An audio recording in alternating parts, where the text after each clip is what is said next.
Es-tu insatisfait? Pour Dahlia, il y avait beaucoup de rêves, d'aspirations qu'elle n'a pas pu atteindre dans sa vie précédente. Mais maintenant, réincarnée dans un monde où la magie existe et avec une nouvelle famille qui l'aime, elle trouve de la passion dans la création d'inventions magiques. Comme son père, elle veut faire tout ce qu'elle n'a pas pu faire dans sa première vie. Elle mène la meilleure vie possible et même se fiance, jusqu'à ce qu'un jour, elle perde tout. Plus fiancée, plus de famille, elle décide de vagabonder en dehors de la ville où elle a grandi. Et c'est là qu'elle rencontre un beau chevalier qui, pour une raison quelconque, semble attiré par elle. Trouvera-t-elle vraiment l'amour et l'épanouissement dans cette vie? Découvrez-le dans un conte magique de Dahlia et Bloom. Commençons et regardons l'histoire se dérouler. Nous voyons une fille de bureau taper, et elle envoie ses emails pour remercier ses clients pour l'achat des produits de l'entreprise. Il est terriblement malheureux que la texture du bureau ait été la dernière chose qu'elle ait vue. Cette fille n'a pas pu faire une seule chose qu'elle avait voulu dans la vie, mais peut-être qu'une autre vie existait. En se réveillant le matin, une jeune Dahlia descendit les escaliers pour voir son père Carlo, bricolant une autre de ses inventions. Il avait son travail à faire et a soulevé sa fille pour lui montrer un appareil magique sur lequel il travaillait. Dans ce monde, les appareils magiques sont des outils et des objets que tout le monde dans le pays utilise dans sa vie quotidienne. Les appareils rendent la vie de chacun un peu plus facile. Ils peuvent rafraîchir une pièce ou la rendre plus chaude. Par exemple, utiliser une pierre magique de feu peut créer une lumière de nulle part. Et utiliser une pierre magique d'eau peut créer un torrent d'eau. Avec l'utilisation d'une pierre magique de vent, le nettoyage peut être terminé en un clin d'œil. Et utiliser des pierres de manière astucieuse vous donne différents types de dispositifs magiques. Dahlia se demandait si c'était comme utiliser de la magie, mais son père lui assura que ce n'était pas le cas. Il y a un nombre limité de personnes qui peuvent bien utiliser la magie, mais tout le monde peut utiliser des dispositifs magiques. Son père apporta alors le dispositif sur lequel il travaillait vers elle, et en tournant le cadran, il projeta une série de lumières représentant de nombreuses créatures se déplaçant, et Dahlia regarda avec émerveillement et excitation les lumières. Les personnes qui créent ces dispositifs sont des artificiers magiques. Et c'est la profession de son père. En entendant cela, Dahlia a souhaité devenir une artificière elle aussi. Alors son père lui a assuré que tant qu'elle créerait de grandes œuvres, alors bien sûr elle le pourrait. Cela l'a vraiment excitée et déterminée à devenir une grande artificière. Tout comme lui. Un autre jour, l'amie de Dahlia, Irma, était intriguée de voir l'espace de Dahlia. C'était son propre établi où elle dessinait toutes ses idées. Cependant, avec le père de Dahlia ayant besoin de se concentrer sur son travail, il a conduit les deux à jouer dehors. Dahlia était un peu déçue par ce qu'elle voulait lire le guide des monstres à l'intérieur de la maison avec Irma, mais elle a écouté son père et les deux sont sortis jouer. En travaillant, Carlos est tombé sur les idées de dispositifs magiques de Dahlia, soudain devenant obsédé par l'éventail de inventions que sa jeune fille avait imaginées. La gouvernante, Sofia, a ensuite réprimandé Carlos, lui disant que Dahlia se fâcherait s'il touchait à ses affaires sans demander. L'espace de Dahlia était vraiment important pour elle. Dehors, alors qu'Irma brossait les cheveux de Dahlia, elle a confirmé sa détermination à devenir une artificière magique. Elle a demandé ce qu'Irma voudrait pour son dispositif. Irma ne voulait rien en particulier, mais elle adorerait un réfrigérateur depuis que sa maison n'en avait pas. Cependant, Dahlia n'était pas intéressée par la création d'objets qui existaient déjà. Irma a alors mentionné qu'elle voulait être coiffeuse quand elle serait plus grande. Elle s'entraîne sur ses propres cheveux, mais comme ils sont si longs, cela prend du temps pour sécher. C'est là que le cerveau de Dahlia a commencé à cliquer. Elle est entrée en trombe et a commencé à dessiner une invention qui pourrait aider les cheveux à sécher plus rapidement. Peut-être en utilisant une pierre de feu et une pierre de vent, elle pourrait créer quelque chose avec un vent chaud, ce qui permettrait de sécher les cheveux plus rapidement. En le présentant à son père, il a vu l'idée d'un appareil qui pourrait créer une douce brise printanière, qu'elle avait déjà nommée un sèche-cheveux. Elle a demandé à son père la permission de le fabriquer, mais il a ri doucement, lui disant qu'elle ne pouvait pas le faire tout de suite, mais qu'un jour elle pourrait, ce qui l'a déçue car elle voulait le faire tout de suite. Cependant, il croyait que c'était une bonne idée. Elle avait juste besoin de plus d'expérience avant de pouvoir le construire. Ce soir-là, Carlo est allé rendre visite à son ami, Théodore Orlando. Théodore pensait que le statut de Carlo en tant que père attentionné avait atteint son apogée, en lui donnant un poste de travail à sa fille avant même le début de l'école primaire. Théodore trouvait que c'était quelque peu dangereux. Carlo se sentait sûr de lui, cependant, car il a dit à Dahlia qu'elle ne pouvait pas utiliser les pierres magiques à moins qu'il ne soit avec elle. Mais, Théodore a donné une règle générale, affirmant que les enfants n'écoutent généralement pas les avertissements comme les parents le pensent. Il avait déjà élevé 2 enfants et appris que ses paroles avaient un poids différent. Cependant, Carlo est tombé dans le piège, pensant que Dahlia était spéciale et n'occasionnerait pas de problème, alors que les deux hommes discutaient de la vente de. Dans l'atelier de Théodore, Dahlia préparait des choses dans sa chambre. Cette nuit-là, Carlo rentra chez lui et profita paisiblement d'un verre, jusqu'à ce qu'il entende les cris de sa fille à l'étage. Il trouva sa chambre en feu, et, avec un esprit rapide, équipa un dispositif magique, avec une pierre d'eau pour éteindre le feu. Il vérifia ensuite l'état de sa fille, qui commença à éclater en larmes. Il regarda la pile de pierres magiques, remarquant la pierre de feu vide. Il lui demanda pourquoi Dahlia ferait une telle chose, puisqu'il lui avait déjà dit que si elle allait utiliser des pierres, il devait être là avec elle. Encore en sanglots, elle expliqua qu'elle voulait fabriquer le sèche-cheveux en secret. Elle voulait surprendre son père, pensant qu'il lui donnerait beaucoup de compliments. Carlo était un homme bon. Il ne se fâchait pas. Il acceptait que c'était juste ce qu'un enfant passionné allait faire. En regardant son schéma, il pouvait voir que le mécanisme fonctionnait. Mais tel qu'il est maintenant, le feu et le vent sortent à plein régime. Il ne lui avait pas encore appris comment relier les calculs de sortie et les circuits de mélange. Cependant, il sentait qu'il pouvait vraiment s'identifier à sa fille. En tant qu'inventeur, lorsqu'il pensait à quelque chose, il ne pouvait lui-même pas supporter de ne pas le réaliser. Sachant que certains travaux de fabrication de dispositifs magiques peuvent être dangereux, il lui a fait consciente qu'il y avait encore beaucoup de choses qu'il ne lui avait pas enseignées. Mais il lui assura que jusqu'à ce qu'elle soit suffisamment douée pour faire les choses seule, ils pouvaient simplement créer des choses ensemble, l'incitant à l'embrasser et à s'excuser encore et encore. Ce soir-là, tous deux se mirent au travail et avec l'appareil crachant une flamme. Il ne pouvait certainement pas être utilisé pour sécher des cheveux, mais la construction n'était pas mauvaise.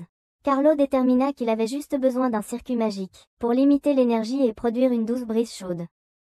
Entendant son père trouver rapidement une solution, Dahlia le loua. Les deux continuèrent à travailler sur l'appareil ensemble toute la nuit, et quand le matin arriva, il le brancha et le séchoir à cheveux fonctionna avec succès.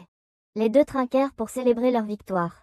Sofia arriva ensuite pour son quart de travail habituel. Surprise de les voir si tôt levés, Dahlia courut vers elle, joyeusement mentionnant qu'ils avaient fini le sèche-cheveux. Mais restée éveillée toute la nuit, elle s'endormit en tenant Sofia où elle se tenait. Sofia n'était pas contente d'apprendre que Dahlia n'avait pas dormi cependant. De plus, il ne s'était pas non plus baigné. Dégoûtant. Après avoir mis Dahlia au lit, Sofia a mentionné qu'une fois, elle avait complimenté les cheveux de Dahlia. Mais Dahlia a répondu en souhaitant qu'ils soient de la même couleur que ceux de son père. En regardant le sèche-cheveux, Sofia a été impressionnée que Dahlia puisse inventer un tel appareil à un si jeune âge. Et Carlo a frissonné en mentionnant le talent de sa fille. Elle pourrait être même plus incroyable que lui. Puis, alors que Dahlia dormait, elle a murmuré « Papa, quel genre de dispositif magique devrions-nous inventer ensuite ?» Et il était heureux de l'entendre penser déjà à sa prochaine invention. Cependant, la pièce devait se terminer, car il était temps pour le réprimande de Carlo par Sofia. Le temps et les saisons passaient. Dahlia bâilla en mettant ses lunettes. Ayant toujours du mal à terminer cette lanterne en cristal féerique, Carlo rentra chez lui après avoir bu, taquinant sa fille qui s'était encore endormie à son bureau. Elle se dirigea ensuite vers la cuisine pour préparer le petit déjeuner. Et Carlo sortit une feuille de papier, se demandant si elle serait en colère s'il prenait un apprenti qui serait au-dessus d'elle. Prenant le petit déjeuner ensemble, Carlo demanda à sa fille si elle avait de nouvelles idées d'invention. Elle en avait beaucoup, mais 3 en particulier qui étaient assez détaillées. Il était fier d'elle, et elle déclara de manière factuelle « Eh bien, je suis la fille de Carlo Rossetti, le baron des dispositifs à eau chaude. » Il pensait qu'elle serait encore plus grande. Il croyait qu'un jour elle deviendrait une artificière magique qui laisserait son nom dans l'histoire de ce royaume, même si elle ne pouvait pas l'imaginer elle-même à ce moment-là. Elle mit alors son sac et courut dehors pour rejoindre Irma et le reste de ses amis. Elle surplombait la ville, pensant qu'un jour elle deviendrait une artificière magique, qui pourrait rendre les gens heureux, tout comme son père. Dahlia est rentrée chez elle après l'école aujourd'hui, excitée de partager ses apprentissages quotidiens avec son père, mais a été surprise de voir qu'il avait pris un nouvel apprenti plus âgé qu'elle. Tobias Orlando, le fils de Théodore qui possédait la compagnie de commerce Orlando. Tobias aidait apparemment Carlo depuis un certain temps, pendant que Dahlia livrait des documents au nom de son père tard dans la nuit. L'ami de son père, Ivano, l'a aperçu prenant refuge sous la pluie, alors il l'a invité à entrer, et ils ont tous deux commencé à imiter Carlo. Ivano savait qu'il dirait quelque chose comme « c'est presque la saison pour une bière fraîche ». Ce qui a fait taquiner Dahlia parce que son père buvait beaucoup trop. Mais quoi qu'il en soit, tout le monde le respectait en tant qu'incroyable artificier magique. Il avait même inventé ces lanternes que beaucoup de gens utilisent. Quand les gens le remerciaient, tout ce que Carlo disait était Les artificiers magiques pensent et construisent, et pensent et construisent. Il n'y a jamais de fin en vue. Et Dahlia riait de l'imitation d'Ivano à son sujet. Celle qu'elle aimait toujours faire était créer des dispositifs magiques que les gens peuvent utiliser en toute sécurité pour enrichir leur vie quotidienne. Chercher à créer des dispositifs magiques qui feront sourire quelqu'un là-bas. Carlo était vraiment une personne incroyable que tout le monde aimait. Dahlia rentra chez elle, rejoignant son père, qui s'essuyait après la pluie. Elle avait l'impression qu'il aurait dû se mettre à l'abri quelque part, mais elle jura qu'il était assez proche pour ne pas se faire tremper. Lui et Tobias étaient un peu moins trempés grâce au fait qu'ils portaient des vestes. Mais ils avaient quand même des éternuements. En regardant leurs vestes trempées, Dahlia fut inspirée. Elle pouvait fabriquer quelque chose pour mieux se protéger de la pluie que n'importe quelle veste en peau de lézard de sable. Peut-être un tissu pratique, léger et répulsif à l'eau. Alors, elle décida de travailler sur une veste de pluie. Plongé dans son travail comme d'habitude, Tobias fut choqué. Qu'elle utilise des limaces comme matériaux pour infuser la magie. Dahlia avait essayé d'autres monstres, mais les slimes étaient les seuls qui semblaient répulsifs à l'eau. Son approche des inventions était toujours novatrice et créative. Elle testait une grande variété de slimes, et avec cela comme seule préoccupation. Ses amies Irma et Lucia pensaient qu'elle envisagerait de marier un slime à ce stade. Eh bien sûr qu'elle ne l'épouserait pas. Mais toujours, les slimes verts adhéraient sur une grande surface, mais les slimes bleus étaient plus répulsifs à l'eau. Le fait que Dahlia n'arrête pas de parler d'eux prouvait leur point. Dahlia ferait essayer le prototype à ses amis. Des imperméables, dont elle a fabriqué de nombreuses variétés. Elle et Tobias ont travaillé ensemble, car il était également assez habile. Elle travaillait tellement que son père l'a trouvée évanouie. Son établi, et a mis un manteau sur elle pour la garder au chaud. En lisant certaines de ses notes, il a rapidement trouvé une solution, et a placé un solvant comme indice qu'elle devait les mélanger. Elle a fait exactement cela et a créé un matériau, qui était plus proche de ce qu'elle recherchait. Finalement, ils ont fabriqué un imperméable entièrement fonctionnel, et il a été officiellement enregistré comme l'invention de Dahlia. Un tissu parfaitement imperméable et des imperméables fabriqués à partir de ce tissu seraient désormais rémunérés par des royalties à son égard. En sortant des salles d'enregistrement, Dahlia remercia Tobias pour tout son travail, mais il ne se sentait pas comme s'il avait fait grand-chose. Il ne se sentait pas non plus avoir son inventivité ou sa capacité à se concentrer. Et tout bas, il dit que cela lui faisait mal, bien qu'elle ne s'en aperçût pas. Plus tard, un représentant de l'entreprise d'Orlando vint visiter leur maison, car ils étaient submergés de commandes d'imperméables et de tissus imperméables. Ils travaillèrent sans relâche, surtout depuis que le tissu était désormais utile pour les auvents de chariots. Cela a même conduit à une chasse excessive des slimes, paraît-il. Dans une taverne, Carlo et Théodore discutaient de la succession écrasante du tissu imperméable. Carlo était reconnaissant envers Théo pour sa compagnie dans la gestion de toutes les affaires et des médiations pour eux, alors que Théo complimentait le talent écrasant de Dahlia. Il était impatient de voir ce qu'elle inventerait ensuite. Théo avait ensuite de mauvaises nouvelles. Selon les médecins, il ne lui restait moins d'1 an à vivre. Il prévoyait de l'annoncer à sa femme bientôt, mais elle ne se portait pas mieux non plus. Il ne s'inquiétait pas pour son fils aîné, mais plutôt pour Tobias. C'est pourquoi ce soir, il voulait que Carlo pense à offrir sa fille en mariage à Tobias. En échange, Carlo serait autorisé à utiliser la compagnie Orlando comme bouclier pour protéger Dahlia de ce qui le préoccupait. Carlo pensait que Tobias s'en sortirait bien. Il était assez capable. Mais les mauvaises nouvelles ont empiré car Carlo n'avait plus beaucoup de temps non plus. Alors, il a accepté de demander à sa fille. Le lendemain, Tobias et Dahlia ont signé ce certificat de fiançailles. En le soumettant à la guilde des métiers, ils seraient officiellement fiancés. Tobias faisait cela pour protéger le nom Rossetti, et Dahlia n'y pensait pas trop. Cependant, c'est à ce moment que les insécurités de Tobias ont commencé à se manifester. Il a commenté que Dahlia était trop grande avec des talons. Irma était choquée d'apprendre que sa meilleure amie était fiancée. Et même si Dahlia semblait indifférente, Irma était préoccupée par les sentiments de Dahlia pour Tobias. Dahlia était objective, déclarant que même s'il était marchand, il travaillait dur pour devenir compétent en tant qu'artificier magique. Elle trouvait cela merveilleux, bien que cela n'atteignait pas l'esprit de Dahlia. Que Irma demandait si elle l'aimait. Pendant que Dahlia travaillait, Tobias commentait que ses cheveux et ses lunettes étaient un peu trop voyants. Il voulait qu'elle porte un maquillage plus simple. Sinon, elle risquait de ternir le nom Rossetti. Et elle était d'accord avec sa demande. Cela ne la dérangeait pas du tout. Plus tard, ils ont déjeuné ensemble, et après que Tobias ait entendu combien son frère aîné et son père avaient loué ses inventions, il posa brusquement ses couverts et lui dit de ne pas boire trop pendant qu'ils étaient sortis. Elle s'excusa et accepta. Soudain, un représentant de la compagnie est venu leur annoncer que le père de Tobias était tombé malade. Malheureusement, il est décédé. Et comme le frère aîné de Tobias s'occupait des stocks dans un autre pays, il n'y avait personne d'autre pour gérer leur entreprise ici. Dahlia calma Tobias, et tous deux se mirent au travail.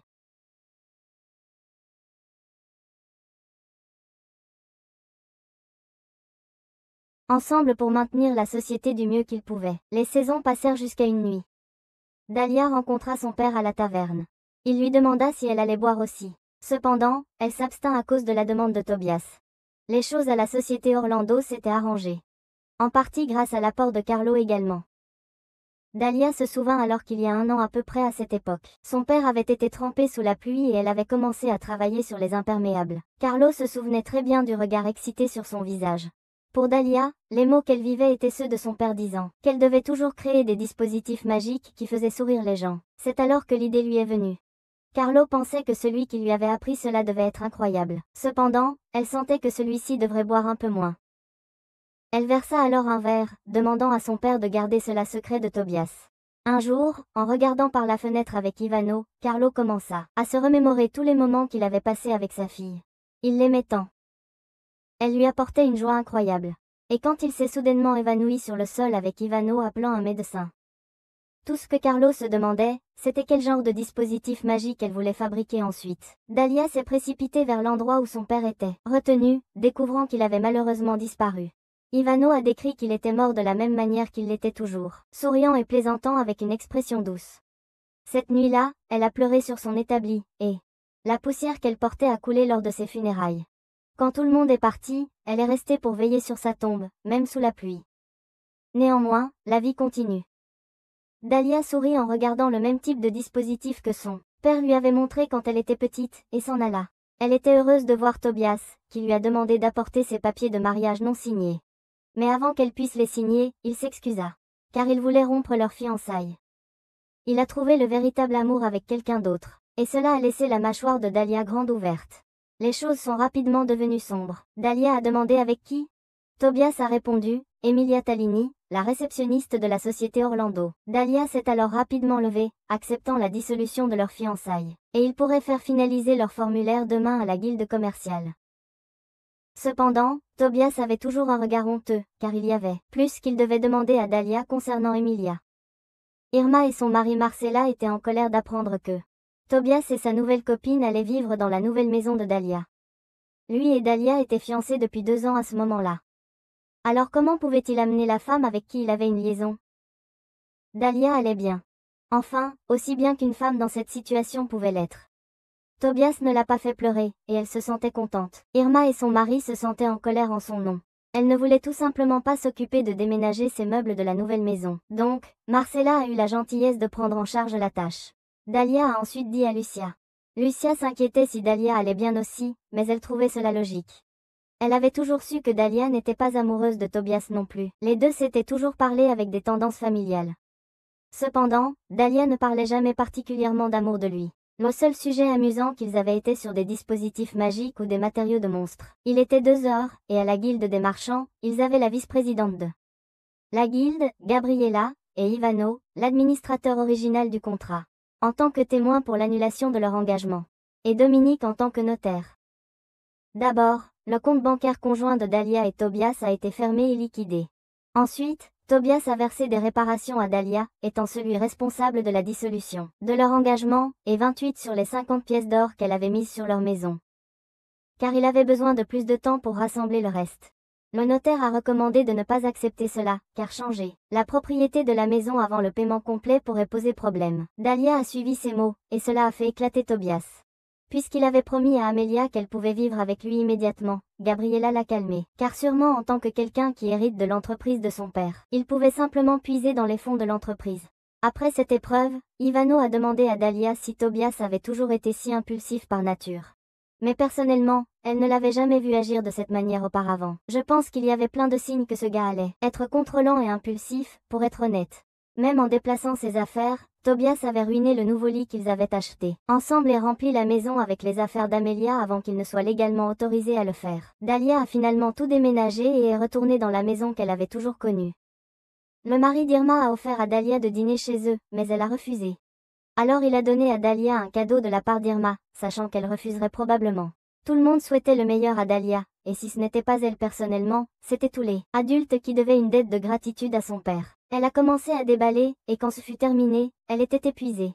Elle se remémorait comment son engagement avait toujours été quelque chose que son père et Tobias avaient décidé. Mais maintenant qu'elle a perdu son père et son soutien, puisque Tobias avait trouvé une femme qu'il aimait, cela aurait naturellement dû se produire. Elle ne ressentait pas le besoin de pleurer à ce sujet. Dans sa vie précédente, son dernier souvenir était la texture d'un bureau. Elle vivait la tête baissée et était morte de la même manière. C'est pourquoi, dans cette vie, pour éviter que cela ne se reproduise, elle a essayé de devenir une bonne épouse. Elle a travaillé si dur pour s'assurer qu'elle ne finissent pas seuls, mais c'est ainsi que les choses se sont terminées. Dahlia aperçut alors un bijou de feu, et cela lui donna la force de ne plus vouloir garder la tête baissée.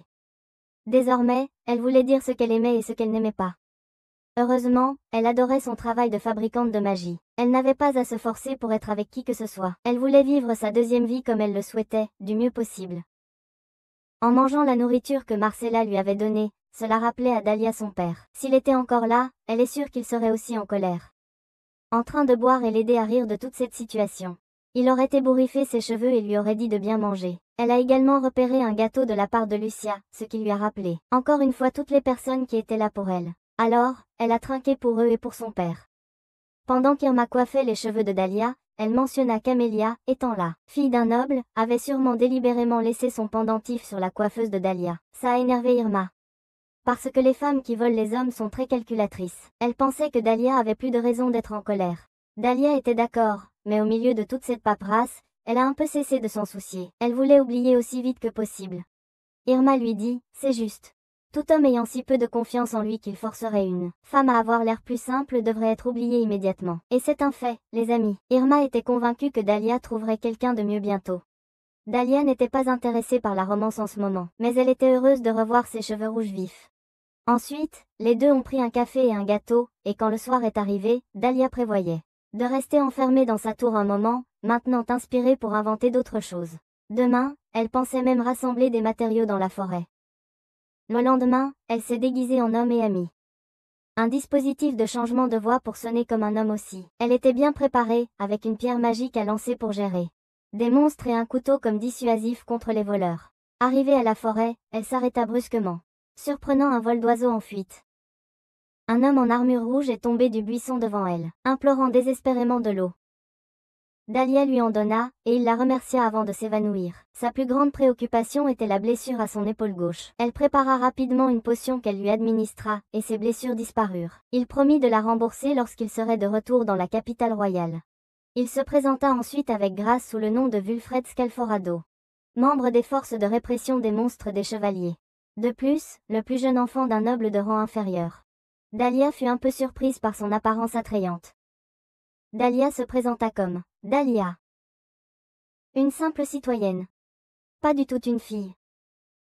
Wulfred demanda ensuite s'il pouvait avoir un lift jusqu'à la capitale, et Dahlia accepta courtoisement. En rentrant ensemble, Wulfred commenta que les coussinets de siège imperméables étaient certainement utiles. Depuis qu'il avait du sang de monstre sur lui, il était, au début préoccupé à l'idée de salir les sièges. Quand il avait rejoint les chevaliers pour la première fois, il devait cirer leur tente manuellement. C'était beaucoup de travail, mais maintenant que l'on a des tissus imperméables, la vie est devenue beaucoup plus facile.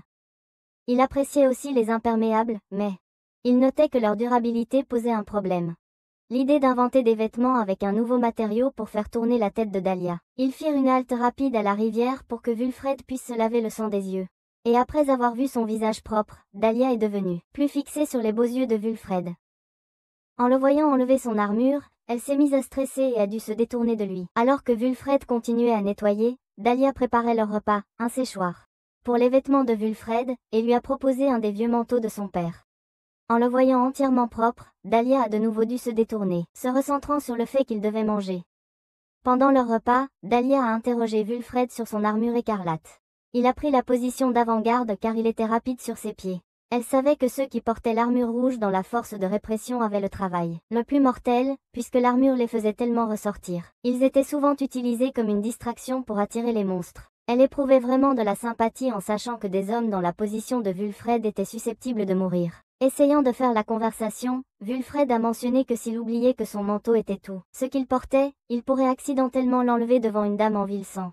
Y penser, et se faire emporter par les gardes comme un pervers. Cela a fait cracher Dahlia sa boisson, parce que, eh bien, elle est en fait une dame. Mais Wulfred ne pouvait s'empêcher de faire une blague pour détendre l'atmosphère. Il savait que Dahlia lui avait jeté un regard préoccupé, mais il l'a rassurée en disant que son travail n'était pas aussi dangereux que les rumeurs le disaient. Elle l'avait regardé si tristement qu'il voulait juste dire quelque chose de stupide. Wulfred a alors demandé plus d'informations sur l'amour de Dahlia pour les dispositifs magiques, car il s'intéressait à un qui était transformé en épée. Elle ne pouvait pas penser à une épée en particulier, surtout que les seules personnes capables d'imprégner des armes de magie étaient les mages et les alchimistes. Cependant, les artificiers magiques fabriquaient des couteaux, généralement imprégnés de magie. Antirouille est toujours aiguisé, quelque chose que Wulfred a souligné, qui serait incroyablement utile sur une épée. Les deux ont continué à discuter des épées, Wulfred s'exclamant particulièrement au sujet de l'épée de son capitaine, appelée la main de cendre. Tout ce qu'elle transperce brûle et se transforme instantanément en cendre. Il était assez tenté par l'idée d'en avoir un. Les deux poursuivirent leur chemin, où Dahlia évoqua un vin blanc qu'elle avait oublié de finir. Elle le lui offrit, et il commença à le boire rapidement. Le vin blanc était apparemment sa faiblesse. Il commença à pleuvoir fortement, où Dahlia déposa Wulfred. Il la remercia pour le trajet et proposa de la rembourser. Mais elle dit que ce n'était pas la peine. Il lui proposa alors de prendre un verre plus tard, alors elle lui dit de dire bonjour s'ils se croisaient en ville. C'est à ce moment-là qu'elle serait prête à accepter son offre. Et alors qu'il criait ses adieux pendant qu'elle s'envolait, elle sourit. Ayant été heureuse de l'avoir rencontré, en rentrant chez elle, Dahlia ne pouvait s'empêcher de penser à la nuit. Mais, comme la capitale était si grande, elle supposait qu'ils ne se reverraient jamais. Le lendemain, à la guilde du commerce, Dahlia fut surprise d'apprendre que certains orbes magiques qu'elle avait inventés étaient enregistrés au nom de Tobias. Ils étaient tout aussi surpris de leur côté à la guilde, car Tobias avait affirmé qu'elle y consentait. La vice-présidente Gabriella est alors entrée pour s'excuser également, apprenant la situation. Et si Dahlia le souhaitait, elle pourrait intenter un procès à Tobias pour fraude contractuelle. Cependant, Dahlia ne voulait pas faire ça. Elle voulait discuter de cela avec Tobias et qu'il annule le contrat lui-même. Sinon, il pourrait salir la réputation de son père en tant que son apprenti, en avançant tout ce qu'elle avait entendu auprès de Tobias. Il a présenté ses excuses, disant que c'était tout un malentendu. Il l'avait fait en supposant qu'ils allaient fonder une nouvelle entreprise ensemble après leur mariage, donc il avait tout mis sous son nom par défaut. Dahlia était furieuse car dans le commerce de l'artefacteur magique, tous les appareils devraient avoir le nom de l'inventeur gravé dessus. C'est la manière dont son père leur avait enseigné à tous les deux. Puisque les dispositifs n'étaient enregistrés qu'à son nom, elle n'entendrait jamais si ses inventions causaient des problèmes ou des accidents. Elle exigea qu'il annule bien sûr le contrat pour les Magic Orbs d'ici la fin de la journée.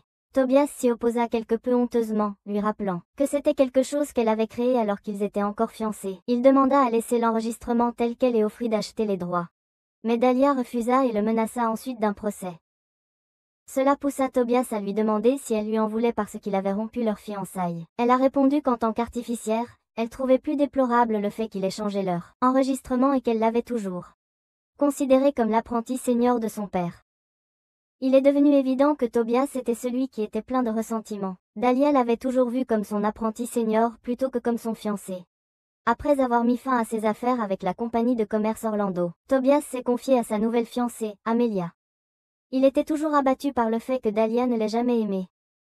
De retour à la guilde du commerce, en apprenant que les futures affaires de Dahlia avec la compagnie de commerce Orlando avaient été dissoutes, Ivano s'est immédiatement mis à la recherche d'une nouvelle entreprise pour elle. Marcella est alors arrivée et en entendant la nouvelle, il a pensé qu'il serait une bonne idée si elle créait sa propre compagnie Rossetti. Dahlia a trouvé l'idée sympathique, mais elle avait besoin de 4 garants pour obtenir l'approbation. Alors, le premier à s'engager a été Marcella. Ensuite, un homme qui les avait entendus discuter, Misnagrive, car il voulait être un investisseur étant donné qu'elle était celle qui avait inventé les tissus imperméables qui ont révolutionné le secteur des transports. Ensuite, Ivano, qui espérait aussi en tirer profit. Et enfin, Gabriella au nom de son époux, le vicomte. Dahlia était assez réticente, car elle était reluctante, car commençant tout juste en tant qu'artificière à part entière. Mais, maintenant qu'elle entendait qu'elle pouvait obtenir tous les matériaux rares qu'elle avait toujours voulu utiliser, comme des écailles de dragon de feu et des peaux de serpent de mer, elle devenait certainement plus intéressée. Gabriella commença alors à guider Dahlia sur la manière d'être correctement présidente de la société. D'abord, en commençant par son apparence. Dahlia devait s'habiller pour impressionner et apprendre à se maquiller. Gabriella avait fait tout cela en remerciement au père de Dahlia, car c'était lui qui l'avait présentée à son mari. Le père de Dahlia avait dit à Gabriella que si sa fille avait jamais eu des problèmes en tant qu'artificier ou en tant que femme, pour lui donner des conseils. Dahlia était encore surprise d'entendre son père veiller sur elle, même aujourd'hui. Gabriella pensait à Carlo comme à un homme patient qui écoutait les problèmes des autres et donnait des conseils. Et Dahlia était de nouveau surprise, pensant que tout ce qu'il faisait était de traîner et de boire. Nous nous sommes tournés vers Wolfried, en voyant son rapport. Puisqu'il avait abattu un Wyvern, il avait à juste titre gagné le titre de tueur de dragons. Son capitaine voulait le recommander à la garde royale, mais avec Wolfried refusant. Encore une fois, cela ne faisait qu'irriter le capitaine. Il y avait cependant une chose que Wolfried voulait. Il a demandé une lettre de recommandation au guilde des commerçants, car il voulait remercier la personne qui l'a sauvé avec une potion. Son plan était d'espérer rencontrer Dahlia dans un restaurant ou une taverne bientôt. Dehors, dans un restaurant, Dahlia enlève ses lunettes, maintenant enfin capable de voir, clairement après avoir subi une chirurgie oculaire quelque peu coûteuse. Elle remarque soudainement que les gens s'émerveillent en voyant le séduisant Wolfried s'approcher d'elle. Il lui demande d'abord si elle est une parente de Monsieur Dahlia. Avant qu'elle puisse répondre, il soupçonne déjà que c'est elle. Tout comme je soupçonne que vous devez aimer cette vidéo et vous abonner à ma chaîne. Ici sur mon Shoujo Weekly, nous avons plein de romans animés dans le genre isekai, tout comme celui-ci. Alors allez-y, abonnez-vous et mettez-moi un j'aime. Dahlia trouvait incroyable qu'il ait compris. Mais pour Wolfried, c'était évident. La façon dont elle détournait les yeux semblait étrange. De plus, sa couleur d'yeux et son odeur étaient exactement les mêmes. Odeur ? Après qu'il ait expliqué qu'elle sentait la même chose que la charrette, elle fit un rapide reniflement d'elle-même. En s'asseyant avec elle, il expliqua qu'il se rendait en fait au guilde de commerce pour la chercher. Il prévoyait de demander s'il connaissait quelqu'un qui correspondait à sa description. Il voulait rembourser le coût de la potion et rendre son manteau. Donc, pour rembourser, il voulait l'inviter au repas d'aujourd'hui. Dahlia était un peu hésitante, alors Wolfried cita ces mots. « Si tu me vois en ville, viens me dire bonjour. J'accepterai alors ton invitation. » Elle n'avait d'autre choix que d'accepter. Tandis que Wolfried commandait avec élégance, Dahlia était perdue dans ses regards, jusqu'à ce qu'il décide de faire la conversation avec elle. Quand ils se sont rencontrés dans la forêt, il ne réalisait pas à quel point elle était belle. Elle le remercia nerveusement pour le joli compliment qui avait lancé la conversation. Il demanda alors pourquoi elle était déguisée en homme à l'époque, alors, elle expliqua qu'une femme seule dans la forêt n'est pas très en sécurité. Puis, leur vin arriva et ils portèrent un toast à leur retrouvaille. Ils avaient un assortiment raffiné à manger avec leur repas, et en discutant, Wolfried s'excusa d'avoir utilisé le manteau qui était un souvenir de son défunt père. Elle se présenta alors pleinement comme Dahlia Rossetti, ce qui surprit Wolfried. D'apprendre qu'il avait discuté de tissu imperméable avec une experte dans le domaine. De plus, apprendre qu'elle est celle qui a inventé le tissu. Cela lui fit remercier les dieux pour leur rencontre fatidique. Il décida alors de s'éloigner pour prendre plus de vin. Et pendant son absence, cette paix n'était pas destinée à durer, car Tobias et Amelia apparurent. Dahlia essaya de détourner le regard, mais Amelia se leva pour s'approcher d'elle. Amelia voulait s'excuser d'être celle qui avait rompu les fiançailles de Dahlia. Mais Tobias lui dit qu'il n'y avait pas besoin. C'était une scène tellement embarrassante pour Dahlia. Wolfried revint et demanda si elle avait des sentiments persistants, mais bien sûr, il n'y en avait aucun. C'est alors qu'il a répondu, si votre engagement a été rompu, alors vous êtes actuellement sans attache, c'est ça? Je donne mes remerciements à la déesse de la fortune, car si vous n'aviez pas accepté mon invitation, j'étais fort déconcerté. Mais maintenant, vous me rendez heureux de tout cœur en me retrouvant. Tobias voulait savoir qui était cet homme, alors Wolfried s'est présenté comme un chevalier de la cour royale et le fils du comte d'O. Il a ensuite emmené Dahlia, et elle l'a remercié pour l'avoir sortie de là tandis que Tobias et sa nouvelle compagne étaient stupéfaits. Elle était tellement surprise par sa façon si élégante de faire les choses. Wolfried lui a dit qu'il était honnête, et qu'il était un peu inquiet d'avoir pu la faire se joindre à lui contre sa volonté. Mais non, elle est venue de bonne humeur, expliquant que son engagement précédent avait été organisé par son père. Avant leur mariage, Tobias avait trouvé son véritable amour de toute façon. Wolfried n'avait jamais vraiment envisagé l'idée de l'amour véritable avant. Et avec Dahlia souriante, tenant sa main en disant qu'elle était dans le même bateau sans y penser, ils se sont un peu éloignés l'un de l'autre, quelque peu gênés. Les deux ont ensuite décidé de manger dans une taverne bruyante, où Wolfried a déployé un dispositif anti-écoute, afin qu'ils puissent parler librement. Dahlia était surprise que le fils d'un célèbre comte ait besoin de parler librement. Cependant, Wolfried ne voulait pas profiter de la notoriété de sa famille. Il était le plus jeune, et donc, avait été laissé à lui-même sans personne pour le protéger ou le suivre. Il n'a jamais vraiment été à l'aise avec la formalité. Dahlia n'était pas non plus très familière avec les manières nobles, donc cela lui convenait. Elle a alors commencé à parler de l'appareil, intriguée par celui-ci. On apprend que ce n'est pas quelque chose qu'elle ferait, puisqu'elle ne crée que des choses qui améliorent la vie quotidienne. Wolfried a commenté son enthousiasme, ce qui l'a fait rougir. Les compliments et sa manière de parler maintenant décontractée l'ont vraiment déstabilisé. C'était quelque chose qu'il ne pouvait cependant pas s'empêcher de faire, souhaitant que son apparence corresponde à sa personnalité décontractée. Normalement, il porte un manteau et des lunettes, mais aujourd'hui, il s'est habillé pour se faire remarquer. Espérant qu'elle pourrait le trouver. Maintenant, elle se sentait mal, pensant qu'elle aurait dû lui dire son nom et organiser cela pour qu'il puisse la contacter par l'intermédiaire de la guilde. Mais Wolfried ne pensait rien de mal à ses actions, disant qu'il voulait vraiment juste lui parler à nouveau. Pendant le dîner, les deux ont parlé de leur passion. Pour Dahlia, bien sûr, c'était de nouvelles inventions, et pour Wolfried, c'était des épées magiques. Après qu'ils aient acclamé, il lui a demandé de l'appeler Wolf, ce à quoi elle a trouvé qu'appeler quelqu'un de statut noble si familièrement était difficile. Mais il avait ses raisons. Même en étant de la maison Scalforado, il ne pouvait pas utiliser les 5 magies fondamentales. Et un jour, il vivrait en ville comme tout le monde. L'appeler Wolf serait comme un entraînement pour sa future vie. Dahlia a alors accepté, mais seulement quand ils étaient tous les deux. Wolfried a raccompagné Dahlia chez elle et a appris que son endroit s'appelait la Tour Verte. Il y a longtemps, il y avait un mur pour le palais royal près d'ici. Quand ils l'ont démoli, son grand-père a pu prendre les pierres et il l'a construit. Wolfried pensait que c'était une maison convenable pour un artificier. Puis, il sortit le cadeau d'argent qu'il voulait vraiment qu'elle accepte.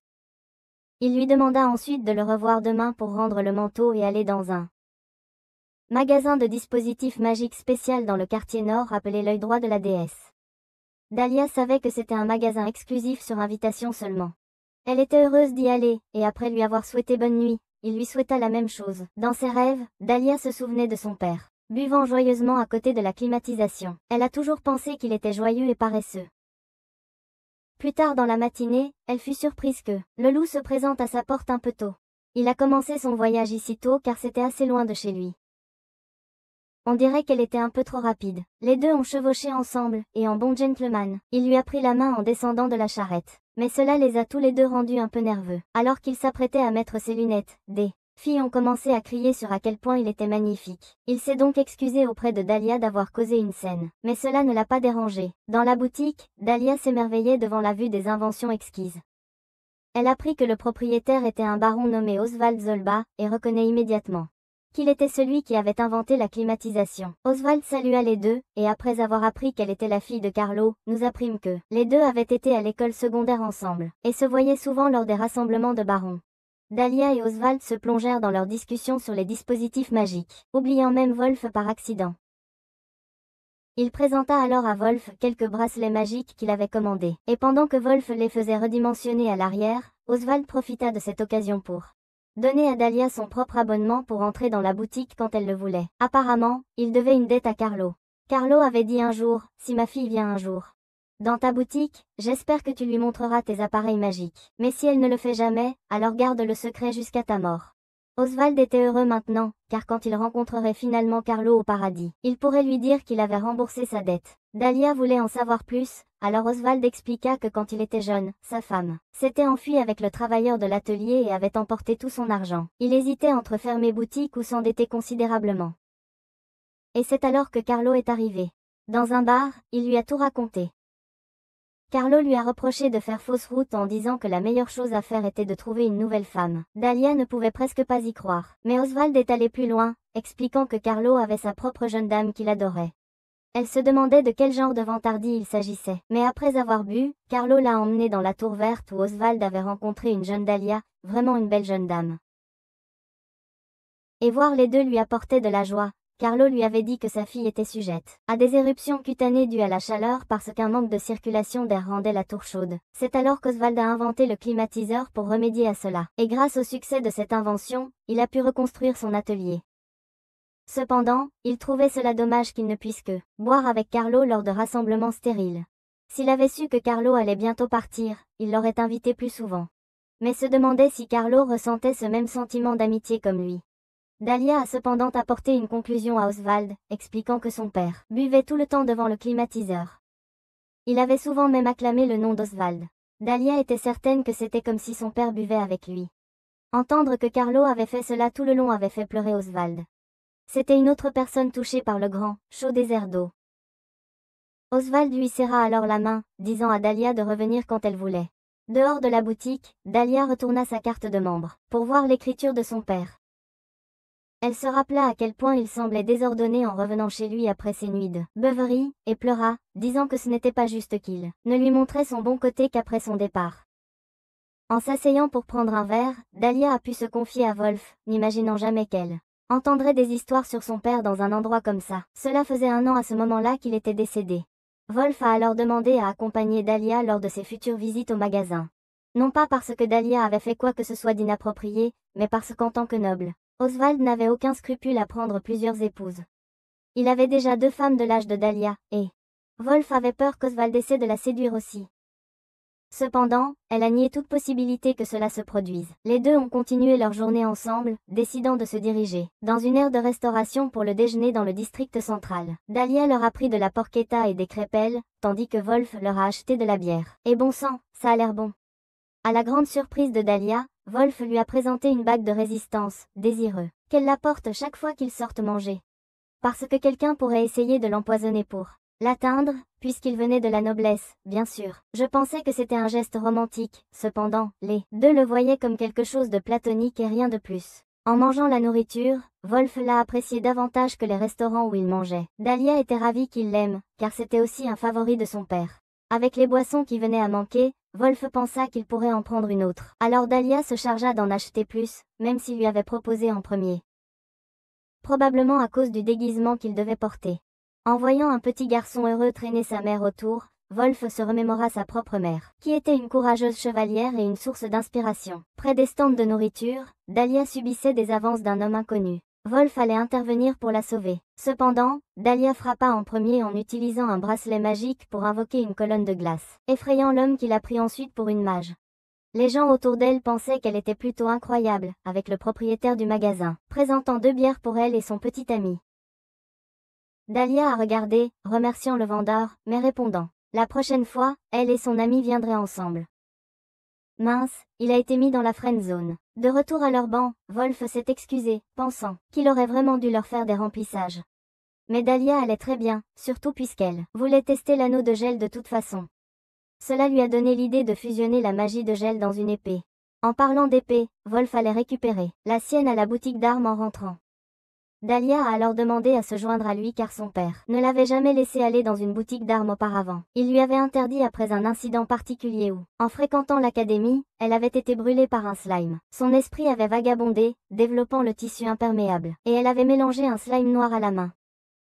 Wolf était choqué d'entendre cela, sachant que les slimes noirs provoquaient de terribles brûlures. Ses mains devaient être si gravement érodées que les os étaient visibles. Mais son père les avait couverts, donc elle ne les a jamais vus, avant qu'il ne soit guéri par l'église. Encore une fois, ayant fait quelque chose pour la protéger, puisque, si elle avait vu ses os, elle aurait pu mourir de choc. Wolf se sentait maintenant en mesure de comprendre quelque peu l'inquiétude qu'elle éprouvait pour lui, en voyant son armure écarlate qui attirait les monstres. De retour à la tour verte, les deux ont dîné et ont parlé toute la nuit. Wolf a décidé de l'aider à nettoyer, même s'il n'en avait pas besoin. Dahlia a alors demandé s'il voulait ouvrir une autre bouteille, ou s'il avait un couvre-feu pour rentrer chez lui. Il ne l'a pas fait et en fait, une partie de lui voulait parler davantage, mais une autre partie ne voulait pas s'imposer. Dahlia ne s'en souciait pas du tout, le faisant. Maintenant pensait qu'elle n'était pas assez méfiante des gens. Pour un homme comme lui, il croyait qu'il serait plus approprié de le jeter dehors et qu'elle lui parle d'en haut d'une fenêtre. Elle pensait qu'il n'y avait pas besoin, tant qu'il se comportait bien.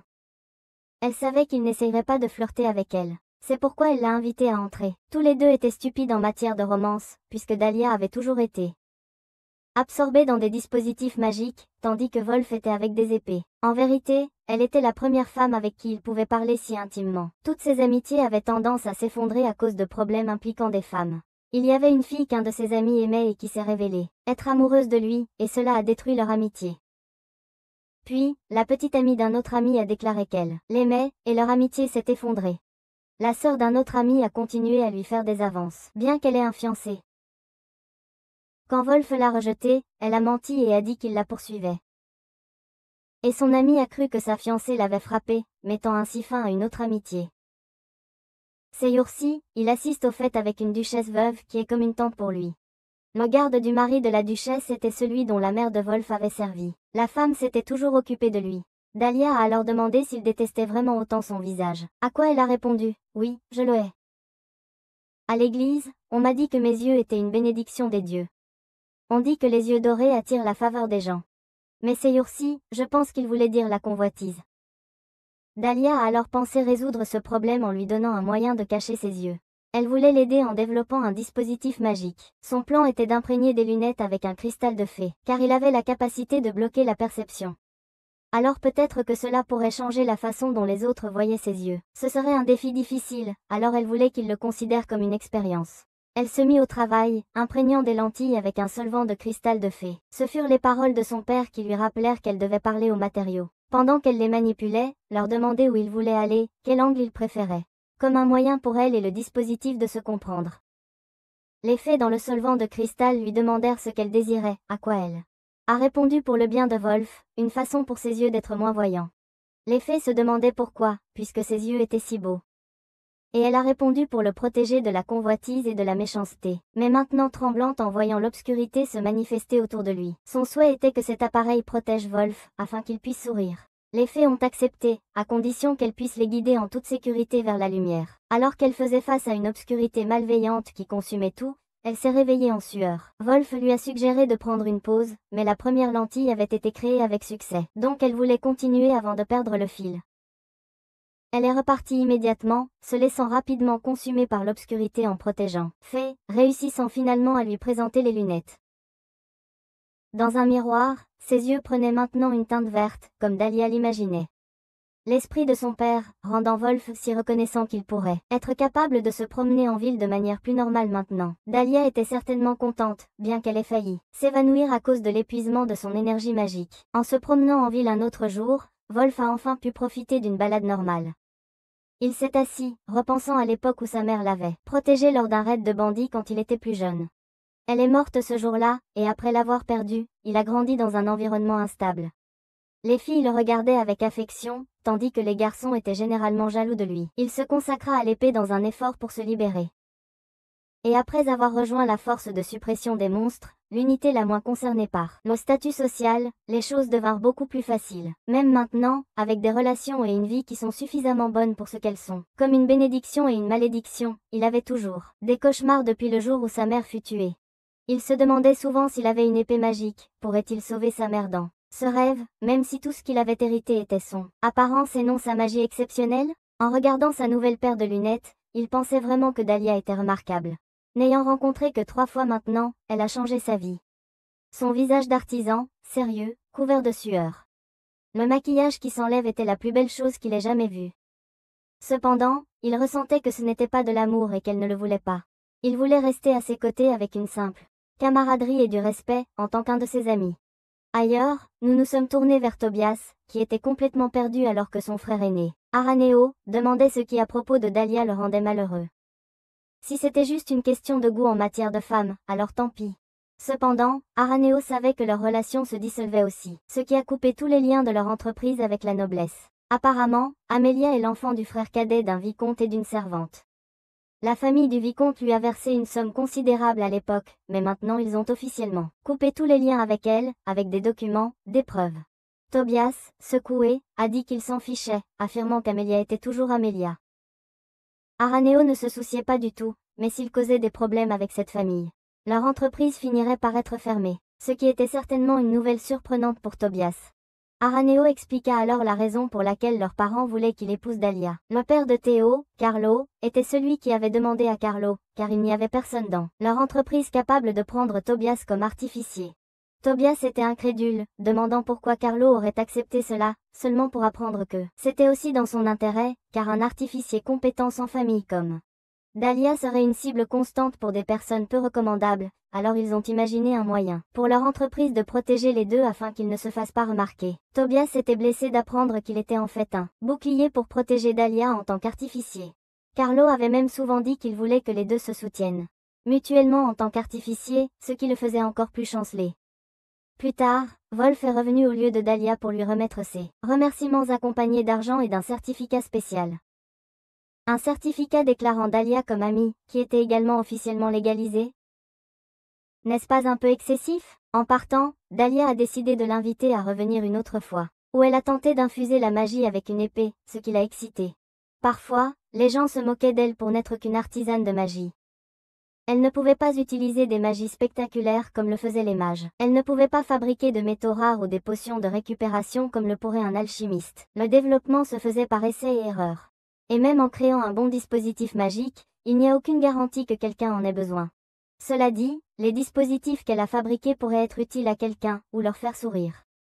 Voir ce moment était tellement amusant, et elle ne s'en lassait pas. Aujourd'hui était l'un de ces moments. Avec Wolf déployé dans une campagne de chasse aux monstres, il a dû reporter son temps passé avec Dahlia à une date ultérieure. De retour chez elle, tandis que Dahlia continuait à travailler sur de nouvelles inventions telles que le ruban Kraken et un réfrigérateur moderne, la pensée de la sécurité de Wolf lui traversa l'esprit. Elle espérait son retour sain et sauf. Puis, avec la soudaineté du tonnerre, elle a été un peu effrayée mais a observé le temps pluvieux imminent. De retour dans les champs, la force de suppression des monstres a exploré la zone à la recherche de leur cible gobeline. Aucun des sorts qu'ils pouvaient utiliser ne fonctionnerait sans endommager la terre. Et ils ont remarqué que les chèvres du village voisin avaient été prises. Ce n'était qu'une question de temps avant que les gens ne soient les prochaines victimes. Wolf propose en réalité un plan où ils se séparent de leur force pour attirer les gobelins lui-même. Le capitaine est surpris d'entendre Wolf suggérer une stratégie pour une fois, car il est connu, de manière plus normale, prendre des décisions qui mettent sa vie en danger sans réfléchir. Le capitaine est très excité par la croissance qu'il a montrée, voire, il veut promouvoir Wolf à un rôle de leadership à l'avenir. Mais il ne savait pas que Wolf avait une femme au bout du fil comme motivation pour se pousser à revenir vers elle rapidement. Après le coucher du soleil, Wolf s'est rapidement mis au travail, et il ne restait plus des monstres qu'un tas de cendres, maintenant utilisés comme un feu de joie. Alors que les forces d'intervention célébraient, les soldats ne pouvaient s'empêcher d'admirer la contribution incroyable de Wolf dans ce dernier combat. Dahlia était surprise de voir Wolf arriver un autre jour avec une tonne de caisses. Il contenait de la viande, du poisson, des légumes, des fruits, du vin et du fromage. Dahlia était encore nerveuse avec les quantités excessives de nourriture. Cependant, Wolf ne remarqua pas du tout ses sentiments, se contentant de dire que c'était bien puisqu'il avait une pierre de magie glaciale attachée, qui préserverait mieux tous les aliments qu'il avait apportés. Eh bien, est-il sûr qu'ils ne sont que des amis? Avec Wolf curieux à propos du nouveau réfrigérateur. Il n'en avait jamais vu un avec 2 compartiments auparavant. Surpris d'apprendre qu'il s'agissait à la fois d'un réfrigérateur et d'un congélateur en un, mais elle était encore en train de régler les problèmes. Comme c'était encore un prototype, elle allait l'essayer dans sa cuisine à l'étage. Cependant, comme c'était si lourd, elle a pensé à demander à son ami de la guilde des transports de le déplacer pour elle. Pas besoin, cependant, car Wolf s'est chargé de le déplacer, le soulevant comme s'il ne pesait rien. Constatant qu'il était beaucoup plus léger qu'elle ne le pensait, Dahlia ne put s'empêcher de dire « Waouh !» Enfin détendue, voir Wolf prendre grand soin de ses lunettes qu'elle avait faites pour lui fit sourire. Elle ouvrit ensuite une des caisses pour voir des verres à vin spéciaux, qu'il avait achetés pour elle imprégnés de magie.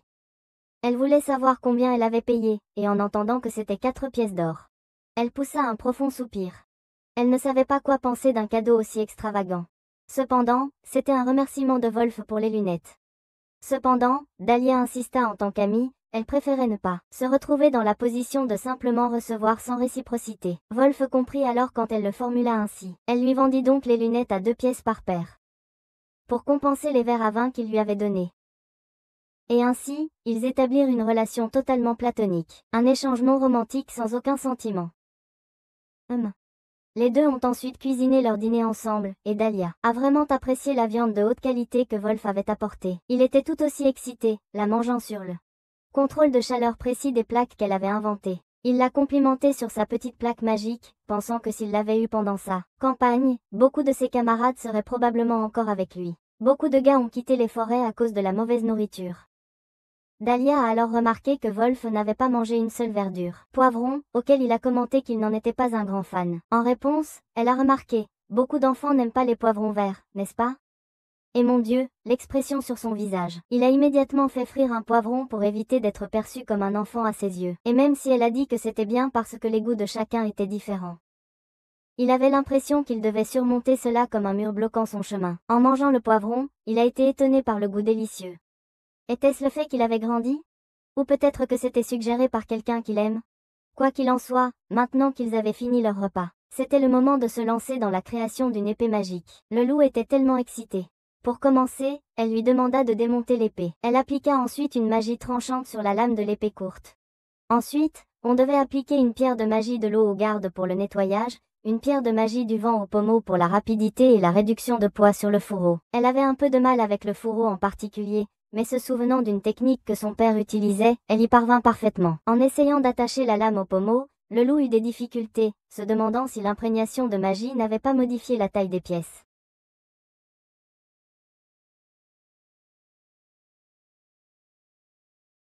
Cependant, Dahlia lui a assuré que la magie ne faisait pas ça. Mettant beaucoup d'efforts pour réattacher, la lame s'est subitement détachée. Dahlia a alors supposé qu'il devait y avoir une raison pour laquelle personne n'avait fait cela avant. Il devait y avoir un problème avec l'affinité magique qui changeait les matériaux d'une certaine manière. Donc, si les affinités magiques se repoussaient, alors sa prochaine idée était de glisser un matériau qui couperait la magie entre les deux parties. Elle a ensuite se souvenu avec excitation que Wolf avait mentionné le matériau de la substance noire visqueuse résistante à tous les éléments. Cela pourrait être la solution à leur problème. Cependant, Wolf était hésitant face aux matériaux dangereux.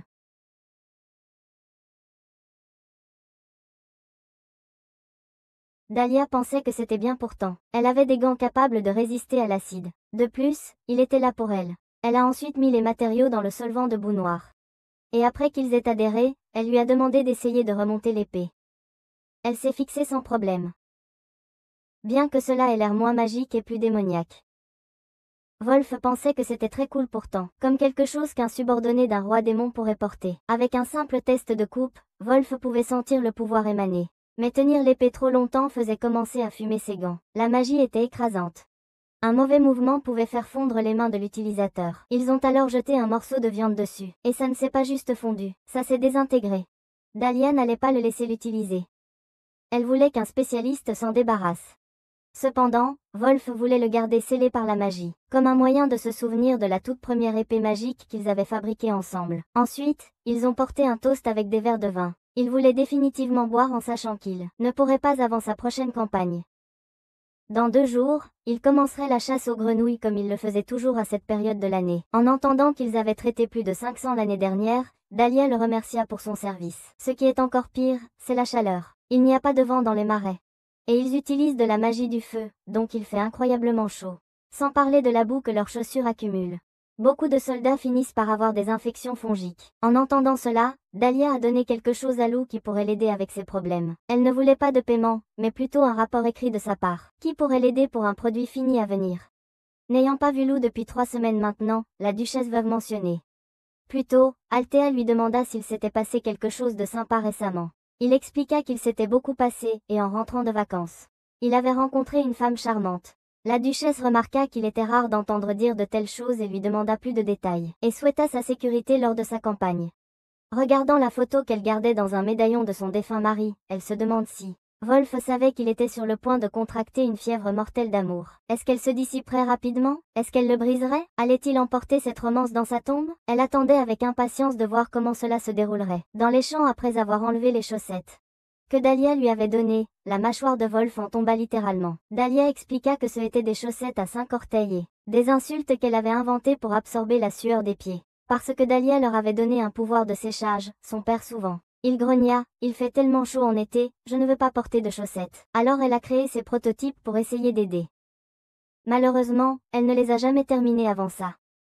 Mort, mais elle était heureuse que Wolf puisse en faire usage. Avec l'un de ses camarades, Drino, surpris de voir les chaussettes, Wolf a expliqué exactement ce qu'elles étaient. Drino a commenté que les 5 orteils les rendaient étranges, mais en entendant qu'elle gardait les pieds de Wolf au sec dans ses marais, il était étonné, car ses pieds étaient déjà trempés de sueur.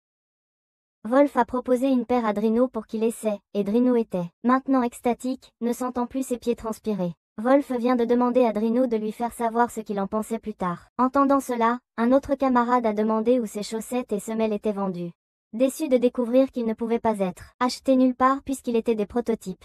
Ainsi, Wolf a proposé un autre jeu de secours qu'il avait, maintenant avec le capitaine et un autre soldat curieux à propos de la paire préventive de champignons. Wolf se demandait vraiment si les champignons étaient si terribles, puisqu'il n'en avait jamais souffert lui-même. Mais un soldat qui s'exclamait que les démangeaisons et la transpiration lui voleraient sa concentration. Et chaque pas fait avec était horrifiant et inconfortable. Puis tous les soldats ont commencé à supplier pour le combo chaussettes et semelles, et en poussant un profond soupir, Wolf savait que Dahlia avait inventé quelque chose de grand. Un autre jour, la force de suppression a utilisé sa stratégie et sa puissance pour éliminer les grenouilles. Le soir cependant, la tente de Wolf était pleine avec des soldats faisant la queue, excités de partager leurs expériences avec les chaussettes et semelles magiques. Leurs pieds restaient secs sans sueur ni démangeaison, les aidant à se concentrer sur leur combat contre les grenouilles. Il y avait encore beaucoup de choses qu'il voulait ajouter cependant. En revenant à Dahlia, elle a été surprise d'apprendre que les soldats avaient demandé 80 ensembles de chaussettes à 5 doigts et de semelles de séchage. Elle s'attendait seulement à un rapport sur son expérience, mais en effet, il avait une pile de papier contenant toutes les expériences des soldats. Elle était en train de transpirer en se demandant comment les choses avaient pu aller aussi loin. Au milieu des rapports, cela a commencé à se transformer en lettres de remerciement. Et tout ce que Wolf a fait, c'est enregistrer le consensus de ces hommes. Dahlia ne savait pas comment gérer autant de commandes, alors elle allait se rendre à la guilde du commerce pour demander des conseils demain. Wolf a proposé de l'accompagner, puisque son capitaine voulait également qu'il fasse avancer les choses. Il s'est offert comme garant. Ainsi, il pourrait augmenter leurs chances de pouvoir obtenir les matériaux appropriés. Dahlia a accepté, même si cela ne mènerait peut-être qu'à des rumeurs de comportements indécents entre eux deux. Wolf se demandait s'il serait préférable pour eux deux de maintenir une certaine distance lorsqu'ils sont en public. Cependant, Dahlia n'en avait cure de ce que les gens pensaient d'elle, tant qu'il y avait des résultats, et qu'elle était avec les personnes qui reconnaissaient ses succès. Les deux continuèrent à sourire brillamment, reconnaissant la zone d'amis heureuse dans laquelle ils se trouvaient. Tout en signant des documents à la guilde de commerce, Dominique a recommandé à Wolf d'informer sa famille qu'il était garant, tandis que Gabriella a emmené Dahlia à l'écart, dans sa chambre. Il semble que le capitaine de la force de suppression des monstres avait envoyé des lettres soutenant que Wolf aide Dahlia. Une chose pareille n'était jamais arrivée auparavant à la guilde de commerce, donc Dahlia avait besoin de conseils sur ce qu'il fallait faire. Après que Gabriella ait appris pour la situation des chaussettes et des semelles, Dahlia a expliqué qu'elle ne pouvait fabriquer que 15 à 20 paires par jour.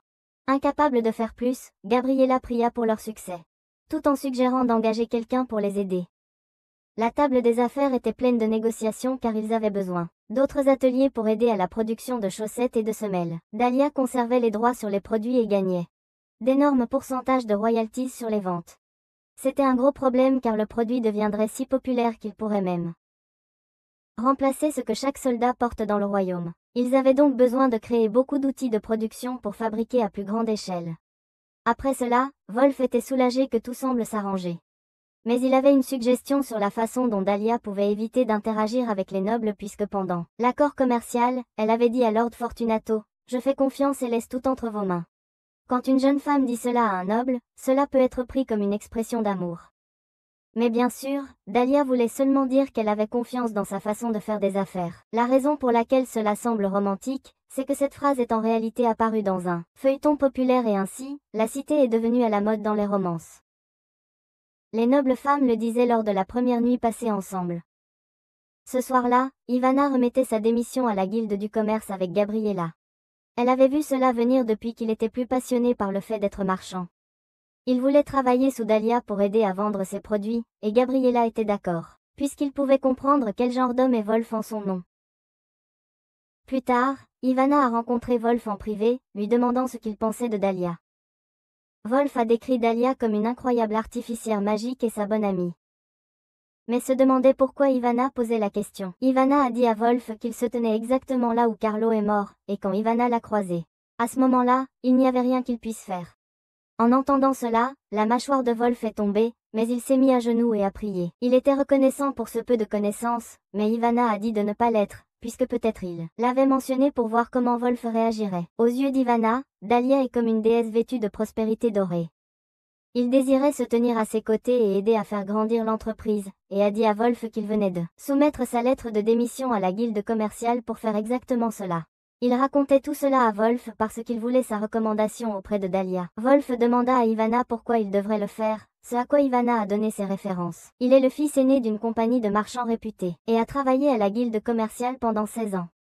Il est fier de ses compétences en gestion d'entreprise et en commerce. Sa famille a perdu son entreprise il y a longtemps, et voyant l'entreprise marchande de Dahlia sans marchand, il ne pouvait pas supporter de voir le potentiel commercial de son entreprise tomber. Il pensait que les inventions de Dahlia étaient des rêves dorés ayant le pouvoir de changer le monde, et a plaidé pour la recommandation de Wolf. Wolf a accepté, mais seulement à 2 conditions. Tout d'abord, Ivana a utilisé sa magie du pacte dans une église pour rendre son vœu contraignant, qu'il ne désavantagera pas intentionnellement Dahlia ou sa société. Et deuxièmement, Ivana doit protéger Dahlia à tout prix. Wolf voulait que la sécurité de Dahlia passe avant celle de sa société. En tant qu'homme, Ivana a juré ces choses, alors Wolf lui a donné une rare pièce d'or qui commémorait le couronnement. Plus tard, Gabriella a informé Dahlia qu'une demande du président de la compagnie de commerce d'Orlando était venu la voir. La société Orlando voulait apparemment demander à devenir distributeur des distributeurs de savon en mousse de Dahlia, puisqu'il devenait populaire. Lors de sa rencontre avec Araneo, il s'est profondément excusé pour les comportements inappropriés de son insensé de frère cadet, Tobias. Dahlia lui a pardonné, car ce n'était pas sa faute. Mais malgré tout, Araneo a offert un sachet de 20 pièces d'or en guise d'excuse. Donc, sur les conseils de Gabriella, Dahlia a accepté. Il voulait conclure un accord pour que la société Orlando lui fournisse des matériaux pour les 3 prochaines années, quelle que soit leur rareté. En échange, Dahlia voulait se procurer des cristaux de baie le plus rapidement possible. Alors, il a accepté, mais voulait aussi discuter en privé avec Dahlia de quelque chose. Il lui a remis un sabot de licorne, qu'il avait initialement prévu d'offrir comme cadeau de mariage, pour elle et Tobias, mais ne pas le lui donner à cause de tous les ennuis qu'elle a eus. Il avait entendu dire que ce sabot pouvait annuler n'importe quelle toxine et soulager toute douleur. C'était en fait une demande de Carlo, mais il a mis plus de temps à le lui donner que prévu. Il est triste qu'elle ne soit pas sa belle-sœur, mais comprend que c'est mieux pour elle. Et ainsi, ils ont conclu leur affaire. Tout en cela, Lou rencontrait son frère, Guido, pour informer sa famille qu'il était garant de l'entreprise de Dahlia. Wolf devait à l'origine rencontrer son père, mais comme il a été appelé au palais royal, Guido est ici à sa place.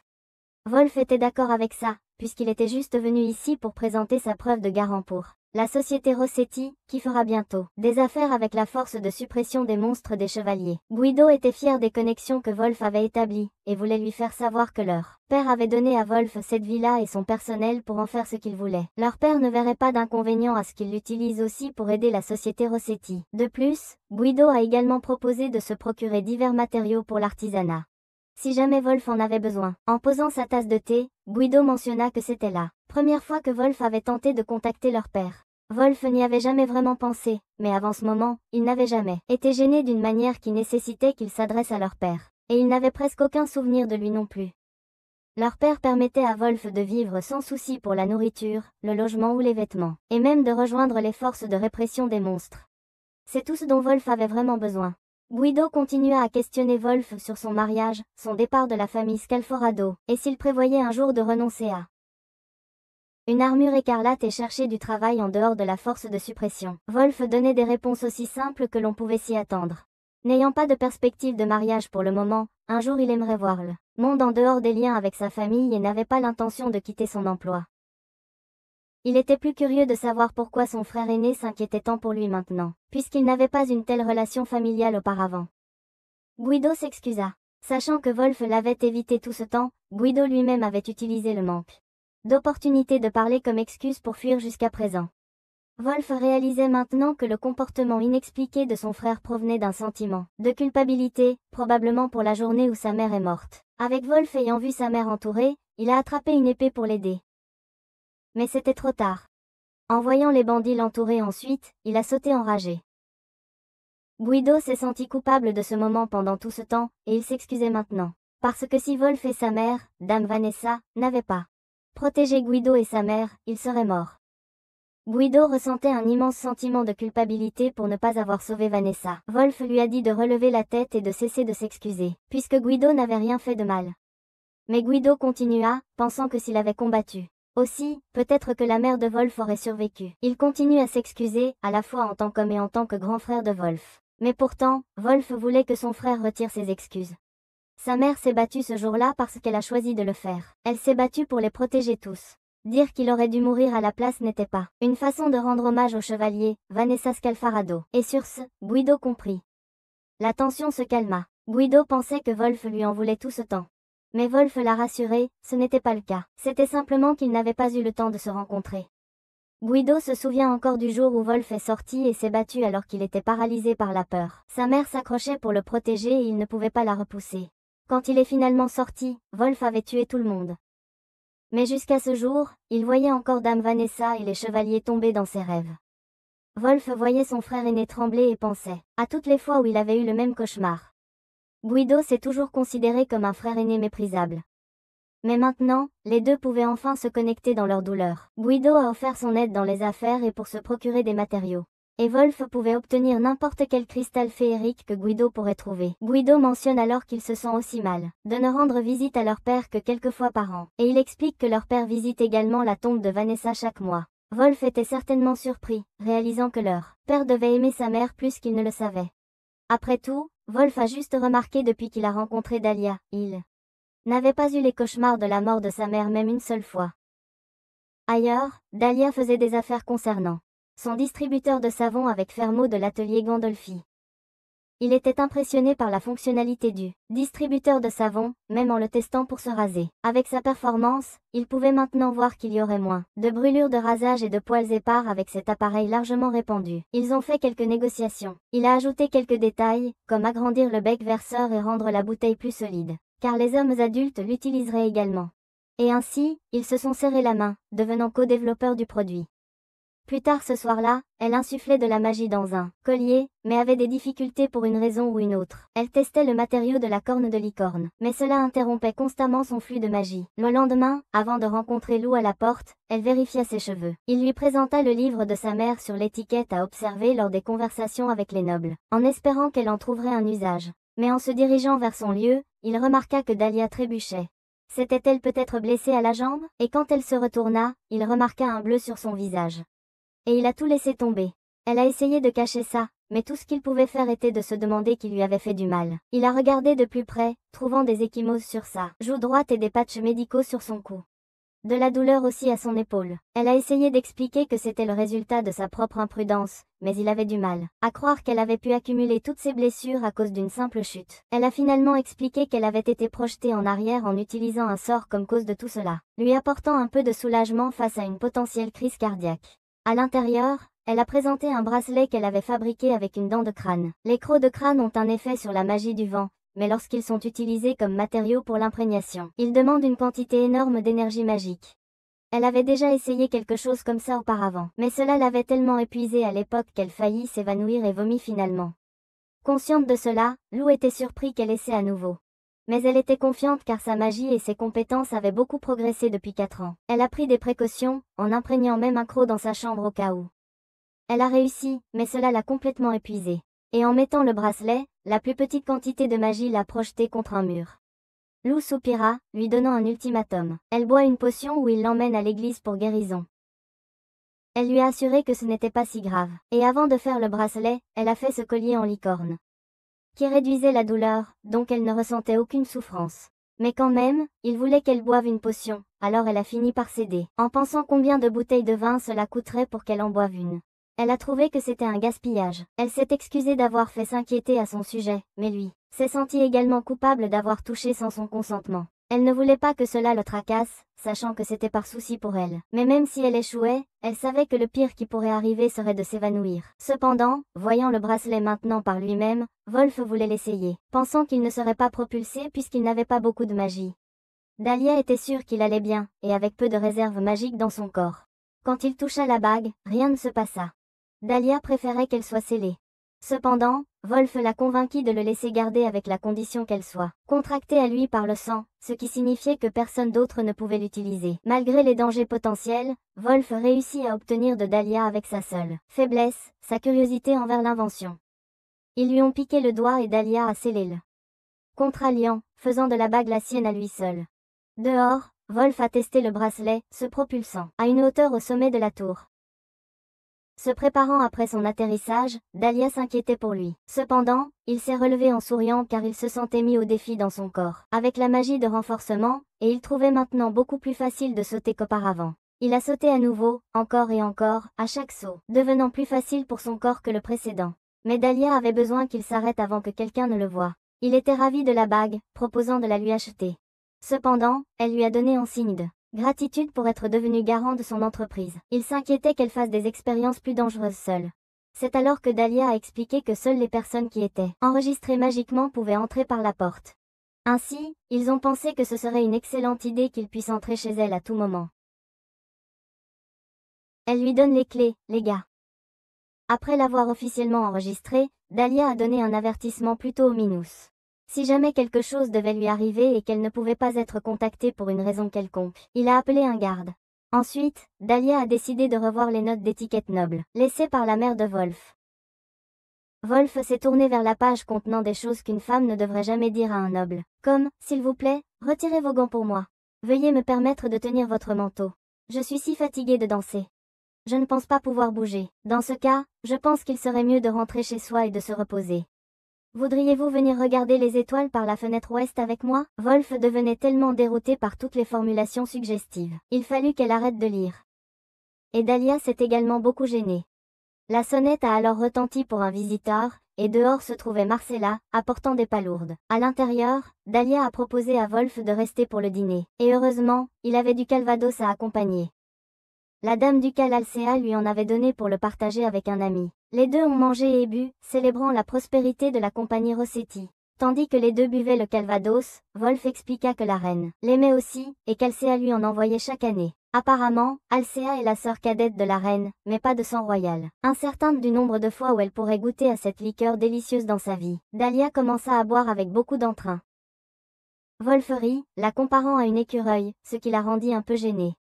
Dahlia changea ensuite le sujet sur les bottes de Wolf, demandant s'il y avait des sortilèges de contre-mesure, comme une purification appliquée. Il n'avait jamais entendu parler de quelqu'un faisant cela. Les bottes en cuir ne séchaient pas rapidement, alors il essayait de ne pas les laver souvent. Quand elles étaient mouillées, il essaya une fois d'utiliser un sèche-cheveux, mais la chaleur endommagea le cuir. Dahlia a expliqué qu'il serait acceptable d'utiliser un sèche-linge à basse température. Le vent ne devrait pas être plus chaud que le toucher d'une main pour éviter d'endommager le cuir. Elle a ensuite réglé la température du sèche-linge, testant sur la main de Wolf pour s'assurer qu'elle était parfaite. Elle a plongé les vieilles bottes de son père dans de l'eau, et à l'intérieur, elle a remarqué une chaussette puante, qu'elle prévoyait de brûler à l'avenir. En utilisant un tuyau relié au sèche-linge, elle a pu sécher l'intérieur de la botte sans aucun dommage. Son prochaine invention étant terminée, Wolf avait de nombreuses instructions à donner ses amis afin d'aider à prévenir la propagation de la mycose des pieds. Il s'est demandé comment elle était si bien informée, la faisant s'excuser auprès de son père dans sa vie antérieure, qui avait toujours des mycoses des pieds. Dahlia est allée rencontrer Ivano plus tard, qui s'occupait de toute la planification commerciale pour ses produits à l'avenir. Il a été surpris d'apprendre qu'elle avait créé cette nouvelle invention en l'espace de 20 minutes. Et étant le responsable marketing de l'entreprise, il avait besoin de toutes les idées qu'elle pourrait avoir le plus tôt possible. Les idées comprenaient rendre le tissu imperméable plus léger, un réfrigérateur qui avait aussi un congélateur, des dispositifs magiques pour sécher les vêtements, des pots pratiques pour cuisiner, et un chauffage pour l'hiver. Elle a également inclus une fausse épée magique qu'elle prévoyait de faire pour Wolf. Ce que Ivano a expliqué serait problématique si les aristocrates ou la royauté découvraient qu'elle pouvait fabriquer de telles choses. Quoi qu'il en soit, il lui a dit de garder cela secret, les schémas de cet appareil pouvant être exportés vers des pays étrangers, sinon elle pourrait être recrutée par l'armée. Ivano a ensuite remis sa copie de contrat Sworn to the Church à Dahlia. En le lisant, elle a appris toutes les choses que Wolf avait fait promettre à Ivano, principalement qu'il n'était pas en mesure de désavantager Dahlia ou la société Rossetti. Les deux étaient impatients de travailler ensemble, Ivano faisant remarquer à Dahlia dépasserait un jour le nombre d'inventions que son père avait faites et le rendrait fier. Plus tard, en rencontrant Gabriella, qui examinait tout le travail qu'Ivano avait fait pour enregistrer des objets, Dahlia a essayé de demander à Gabriella d'annuler la dette qu'elle devait à son père. Dahlia avait l'impression d'être redevable à Gabriella pour toute l'aide qu'elle avait reçue, mais Gabriella a expliqué qu'il y avait plus à la dette qu'elle devait à Carlo. Il savait aussi à l'avance, et je le cite, « Dahlia est le genre de personne qui voudra rembourser ses dettes elle-même. » Donc, voulant rester dans la vie de Dahlia, Gabriella a accepté les sentiments d'endettement de Dahlia envers elle. Ivano a ensuite frappé, expliquant que le capitaine de la force de suppression des monstres avait envoyé un messager est venu voir le chef de l'entreprise Rossetti. Alors, la vice-capitaine Griselda a remis à Dahlia une lettre, et il semble qu'elle a reçu une invitation au palais royal demain. Avec la gravité de l'étiquette royale, Gabriella a emmené Dahlia faire du shopping. Lui et Ivano ont appris les bonnes manières à table, et les ont fait lire des livres contenant les façons appropriées de se comporter avec la royauté. Le lendemain, avec Ivano comme son aide, Dahlia était prête à partir. Sur le chemin vers la capitale, Dahlia et Ivano étaient extrêmement nerveux. Surtout parce que dans l'esprit de Dahlia, il semblait plus être le chef de l'entreprise qu'elle ne l'était. Ivano l'encouragea alors qu'elle lui faisait timidement signe de partir. Elle attendait dans une chambre d'invité, jusqu'à ce qu'un coup à la porte. La face sursautée, c'était Wolfred, qui était venu l'escorter. Dans une autre carriole, Wolf expliqua que Dahlia avait été invitée car son capitaine voulait exprimer sa gratitude pour la combinaison de chaussettes et semelles qu'il et ses soldats avaient pu utiliser. Le capitaine est une marquise, et cela était en fait plus une invitation informelle. Cela apporta un certain soulagement à Dahlia. Dans la salle de réunion de la force de suppression des monstres, Dahlia échangea des salutations avec Grad Bartoloni, le capitaine. Elle sourit, mais elle était nerveuse, sachant pertinemment qu'elle allait trébucher sur ses mots et se tromper d'une manière ou d'une autre. En s'asseyant, le capitaine présenta tous les hommes assis comme ceux qui avaient testé les chaussettes à 5 orteils et les semelles à sécher. Ils avaient tous décidé d'être ici pour offrir leurs remerciements aux responsables de la société Rossetti. Dahlia les remercia en retour, surtout pour leur avoir donné des rapports aussi détaillés. Grâce à eux, elle avait maintenant la combinaison de chaussettes et de semelles produites à grande échelle, et souhaitait leur envoyer tous des produits finis, en signe de sa gratitude à une date ultérieure. Mais, il pouvait avoir ceux qu'elle avait apportés en attendant. Tous les soldats ont applaudi, si reconnaissants et maintenant motivés pour leur prochaine campagne. Le capitaine a ensuite lu une liste de méthodes pour traiter efficacement le champignon des pieds que Dahlia avait évoqué. Les détails comprenaient un lavage approfondi, l'utilisation de savon lors du bain, le nettoyage et le séchage minutieux des pieds, et le changement en paires propres de chaussures, différentes de celles qui leur avaient donné le champignon. Quand elle a expliqué que le champignon pouvait persister dans les chaussures, les hommes ont tous poussé un soupir. Beaucoup d'entre eux portaient toujours la même paire. Partager des bottes était également à proscrire. Burke, elle a ensuite mentionné que tout ce qu'ils touchaient avec leurs pieds dans des espaces partagés, comme les tapis de sol ou les serviettes partagées, pouvait propager le champignon. Cela a suffi pour que le capitaine appelle les soldats à brûler tous les tapis de sol et serviettes en même temps. Dahlia voulait les en empêcher, expliquant qu'ils pouvaient simplement les laver correctement et arrêter de partager. Cependant, le capitaine était déterminé à arracher le maléfique champignon à la racine. Puis, un autre soldat a eu une idée géniale. Si on y pense, la racine du mal était leurs propres pieds. Ils n'avaient qu'à se couper les pieds, puis aller à l'église pour qu'ils en régénèrent de nouvelles. Dahlia perdait la tête face aux conclusions auxquelles étaient arrivés ces hommes. Elle a répété que s'ils étaient en train d'en tirer des conclusions. Elle répéta le fait que si elle suivait simplement sa liste, tout irait bien. Mais alors, Wolf est intervenu, montrant une pleine sympathie pour Dahlia. Il supposa que la raison pour laquelle cette liste était si détaillée était qu'elle avait souffert du champignon tout ce temps, la rendant totalement gênée, essayant de dissiper la mauvaise compréhension. Mais, il ne pouvait tout simplement pas comprendre. Avec Dahlia hors de la pièce, le capitaine l'a grondé. Parce que, peu importe à quel point il était proche d'elle, il y a des choses que tu ne dis pas à une femme. Il a ensuite donné l'ordre que personne ici ne souffle mot de cette affaire à Dahlia à nouveau. Tout le monde a alors pris tour à pousser le loup, lui disant s'il c'est ainsi qu'il la taquinait normalement, elle finirait par le quitter. Il voulait que le loup trouve quelque chose pour s'excuser auprès d'elle, mais honteusement, il a admis ne pas connaître ses fleurs préférées ou ses douceurs préférées. Alors, ses camarades de section lui ont recommandé d'aller dans une boutique de fleurs populaires et de faire un bouquet pour Dahlia avec beaucoup de roses rouges. Ensuite, pour les douceurs, acheter des choux à la crème et du sucre décoratif pour le thé. Il a été libéré plus tôt pour s'occuper de cette tâche, et pendant qu'il l'accomplissait, les camarades d'équipe ont admis ne jamais l'avoir vu aussi déconcerté auparavant. Tandis que Wolf courait le plus vite possible vers l'endroit de Dahlia, le capitaine a décrit le premier amour d'une personne comme une fièvre. Plus on est âgé, plus cela frappe fort, et les effets après coup sont plus puissants. Voyant Wolf dans cet état, ils ont tous juré de ne plus en parler. Dahlia s'est affalée sur son lit avec un soulagement intense, mais elle a entendu une sonnerie à sa porte. Dehors, elle a vu Wolf attendant près de la grille avec les fleurs, et elle lui a souri. En présentant les fleurs, il a offert ses plus profondes excuses, et elle a décidé de passer l'éponge. Et avec lui qui présentait les choux à la crème, les deux ont décidé de les savourer ensemble. Wolf a commencé à lui demander quelles étaient ses friandises préférées, et par chance, Dahlia adorait exactement ce qu'il lui a apporté, et le cheesecake. Ensuite, en lui demandant quelle était sa fleur préférée, nous apprenons qu'elle les aime toutes, mais particulièrement les roses et les gardénias. Wolf s'est tourné vers le bouquet, se demandant si elle avait été nommée d'après la fleur dahlia, ce à quoi elle a confirmé que c'était le choix de son père. Elle a entendu dire que dans un autre pays, on appelle une seule fleur dahlia avec un i. Et plusieurs fleurs dahlia, écrits comme son nom. Mais avec sa mère et son père partis, étant maintenant toutes seules, elle se demandait si son nom lui convenait vraiment. Après avoir porté un toast avec du vin blanc, Dahlia a demandé à Wolf s'il avait déjà bu dans la caserne. Il a expliqué qu'il le faisait souvent, et quand tout le monde commençait à s'amuser, cela se transformait en désastre. En gros, les gens commencent à révéler leurs secrets, et personne présent ne dirait un mot à ce sujet à quiconque. C'était la règle. Ils construisaient souvent de la camaraderie et de la solidarité de cette manière. Les deux ont alors décidé d'essayer ce désastre ici. La première personne déclare le désastre, tandis que l'auditeur place la paume de sa main dominante sur la table ou le sol.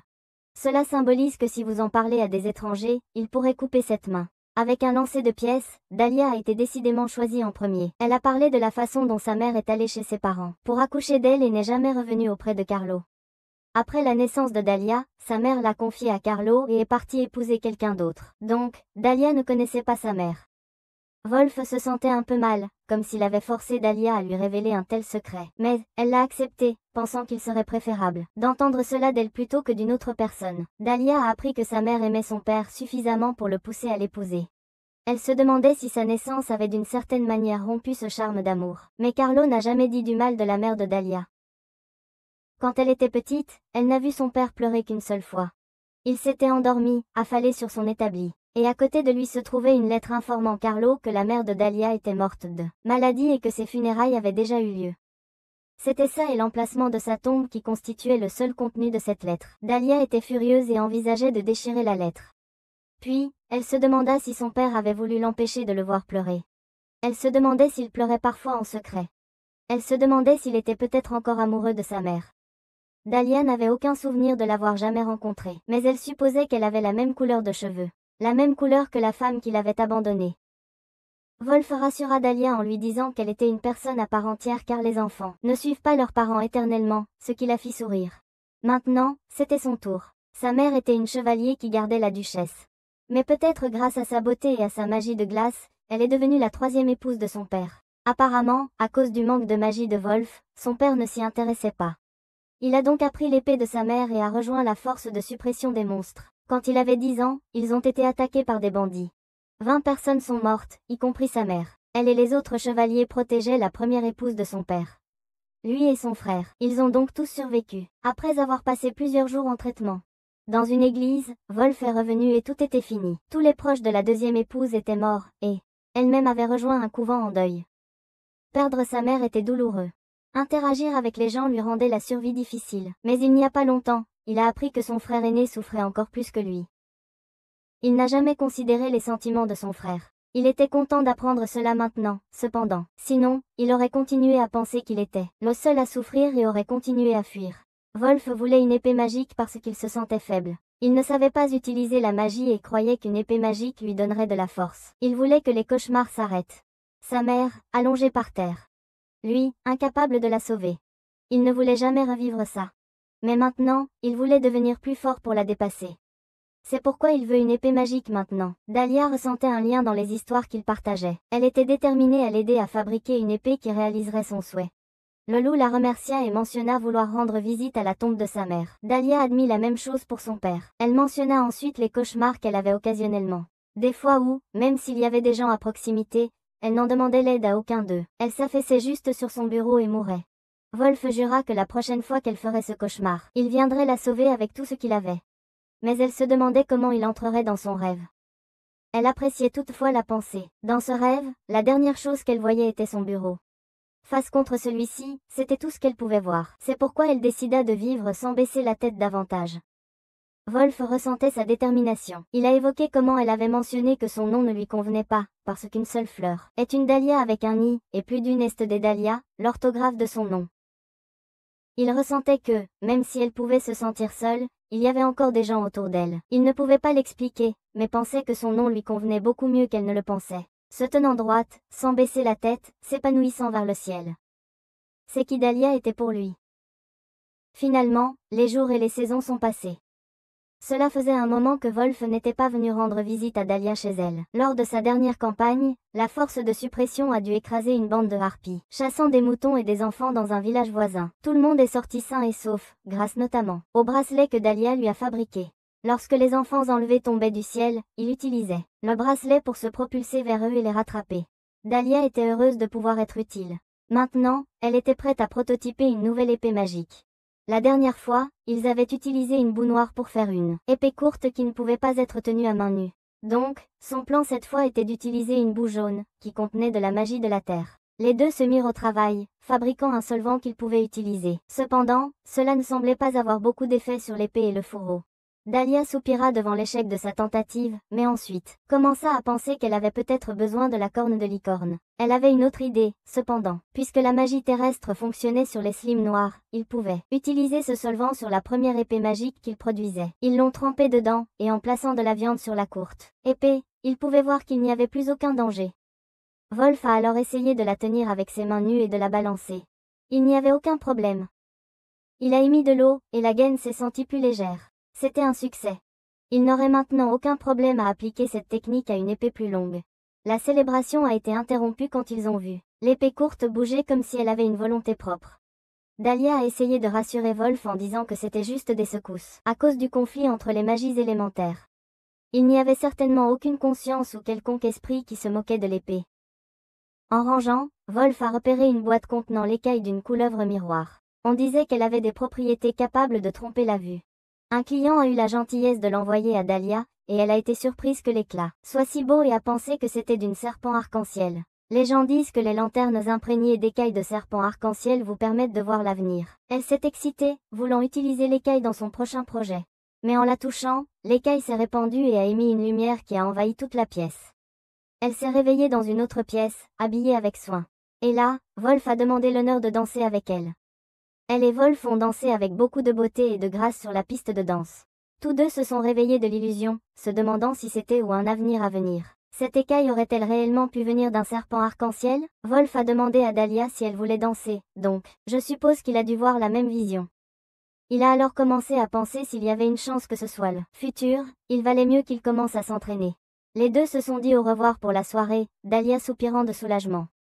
Plus tard, lors des réunions d'affaires, Gabriella a demandé à Dahlia comment allaient les choses avec Wolf, ce qui lui a fait s'étouffer avec son thé. Gabriella a ensuite souligné que, une fois la production des chaussettes à 5 orteils terminée, Dahlia recevrait probablement diverses offres en mariage. Elle n'était pas dans la saison du mariage et a demandé à Gabriella de les refuser toutes. Alors que Dahlia rentrait chez elle pour la soirée, Ivano expliquait ses plans pour élever le statut de Dahlia. Vous voyez, il y aurait des problèmes si Wolf l'épousait à l'avenir, puisqu'il était le fils d'un comte. Ainsi, l'objectif d'Ivano était d'élever le statut de Dahlia au rang de noblesse grâce à ses œuvres. De cette façon, elle n'aurait pas de problème à l'avenir. De retour chez elle, Dahlia célébrait le succès de son entreprise à obtenir l'annulation de son mariage avec Irma, Lucia et Marcella. Elle n'y serait pas parvenue sans elle. Les amis portèrent un toast à leur futur projet. Alors ils mangèrent et burent à satiété. On voit ensuite une jeune Dahlia entourée par la lumière de la lanterne magique, avec son père. Et elle pleura, se remémorant comment il parlait passionnément de ses idées créatives. Son père lui caressa la tête, lui transmettant sa confiance en elle. Et elle se réveilla au soleil levant de son rêve sincère. Plus tard, Dahlia et Lou décidèrent de partir en voyage ensemble. Et elle se souvint du temps où elle avait chevauché dans le carrosse le jour où elle avait tout perdu, atteignant l'emplacement de la tombe. C'est là qu'ils se séparèrent, car les tombes de leur bien-aimé étaient dans des endroits différents. Wolf a déposé des fleurs sur la tombe de sa mère et lui a raconté l'histoire de la façon dont il avait réconcilié avec son frère aîné. Il a appris que leur père avait visité sa tombe. Wolf se sentait comme un enfant, et si sa mère était encore en vie, elle l'aurait certainement grondé. Il a ensuite mentionné son amie, Dahlia, qu'il voulait protéger à tout prix. Dahlia l'a sauvé de son errance sans but et a fabriqué des dispositifs magiques pour le soutenir. Il croyait qu'un jour, ils créeraient ensemble une incroyable épée magique. Dahlia a visité la tombe de son père, présentant de l'alcool et des fleurs, versant du vin en son honneur. Elle a parlé de la façon dont les choses se sont terminées entre elle et Tobias, mais savait que son père ne serait pas en colère contre elle pour la façon dont cela s'est terminé. Elle a parlé de toutes les personnes qui l'ont soutenue, et de ces nouveaux produits qui étaient en production de masse. Elle a mentionné ne pas savoir qu'il avait pour hobby de faire en sorte que les gens lui doivent des faveurs. La chef de la guilde des commerçants, Gabriella, Oswald, et il y avait probablement d'autres personnes que Dahlia ne connaissait pas encore, à cause de la façon négligente et décontractée avec laquelle son père traitait tout. Elle sentait qu'il jouait le rôle du chevalier servant hors de sa vue. Ce n'était pas juste, mais elle était vraiment reconnaissante envers lui. Wolfgang se souvint que sa mère lui avait demandé quel genre de chevalier il voulait être quand il était petit. Il pensait toujours qu'elle lui demandait à propos de la force ou de la vitesse, son style au combat. Sa réponse était tardive, mais maintenant il savait qu'il voulait être un chevalier, qui pouvait protéger tout ce qui était important pour lui. Il présenta l'épée de sa mère. On dit que lorsqu'une personne meurt en protégeant quelqu'un d'autre, Elle continue de protéger ses êtres chers au-delà de la mort. Il choisit de croire en cela. Mais il pouvait se battre seul, alors il souhaitait, pour que sa mère protège Dahlia, si possible. Dahlia était heureuse que son père veille sur elle, mais ne pensait pas pouvoir continuer ainsi. Si elle le faisait, elle resterait toujours la fille dont il s'inquiétait, et non une artisan complète. Elle manquait de pouvoir magique et de compétences techniques, et ne savait combien de décennies cela prendrait. Mais elle voulait devenir une artificière magique qui le surpasserait. Elle avait fait des amis chers qui la soutenaient, et savait qu'elle n'était plus seule. Elle jura de devenir la plus grande inventrice dont il pourrait être fier. Dahlia et Wolf se sont ensuite retrouvés, plaisantant sur le semblant être conscients de l'épée courte qu'ils ont fabriquée l'autre jour. Et si Wolf était le seigneur démon brandissant cette épée, elle pourrait être sa sorcière à ses côtés qui l'a aidé à la façonner. Les deux riaient en se dirigeant ensemble. Waouh, quelle belle fin pour cette série. J'aimerais qu'il y ait plus à ce sujet cependant. La façon dont la relation entre Wolf et Dahlia progresse est-elle la bonne voie, ou aurait-elle dû être faite différemment? Abonnez-vous pour plus de contenu. Regarde aussi la prochaine vidéo. C'est moi, Comfité. Je vous verrai tous dans la suivante.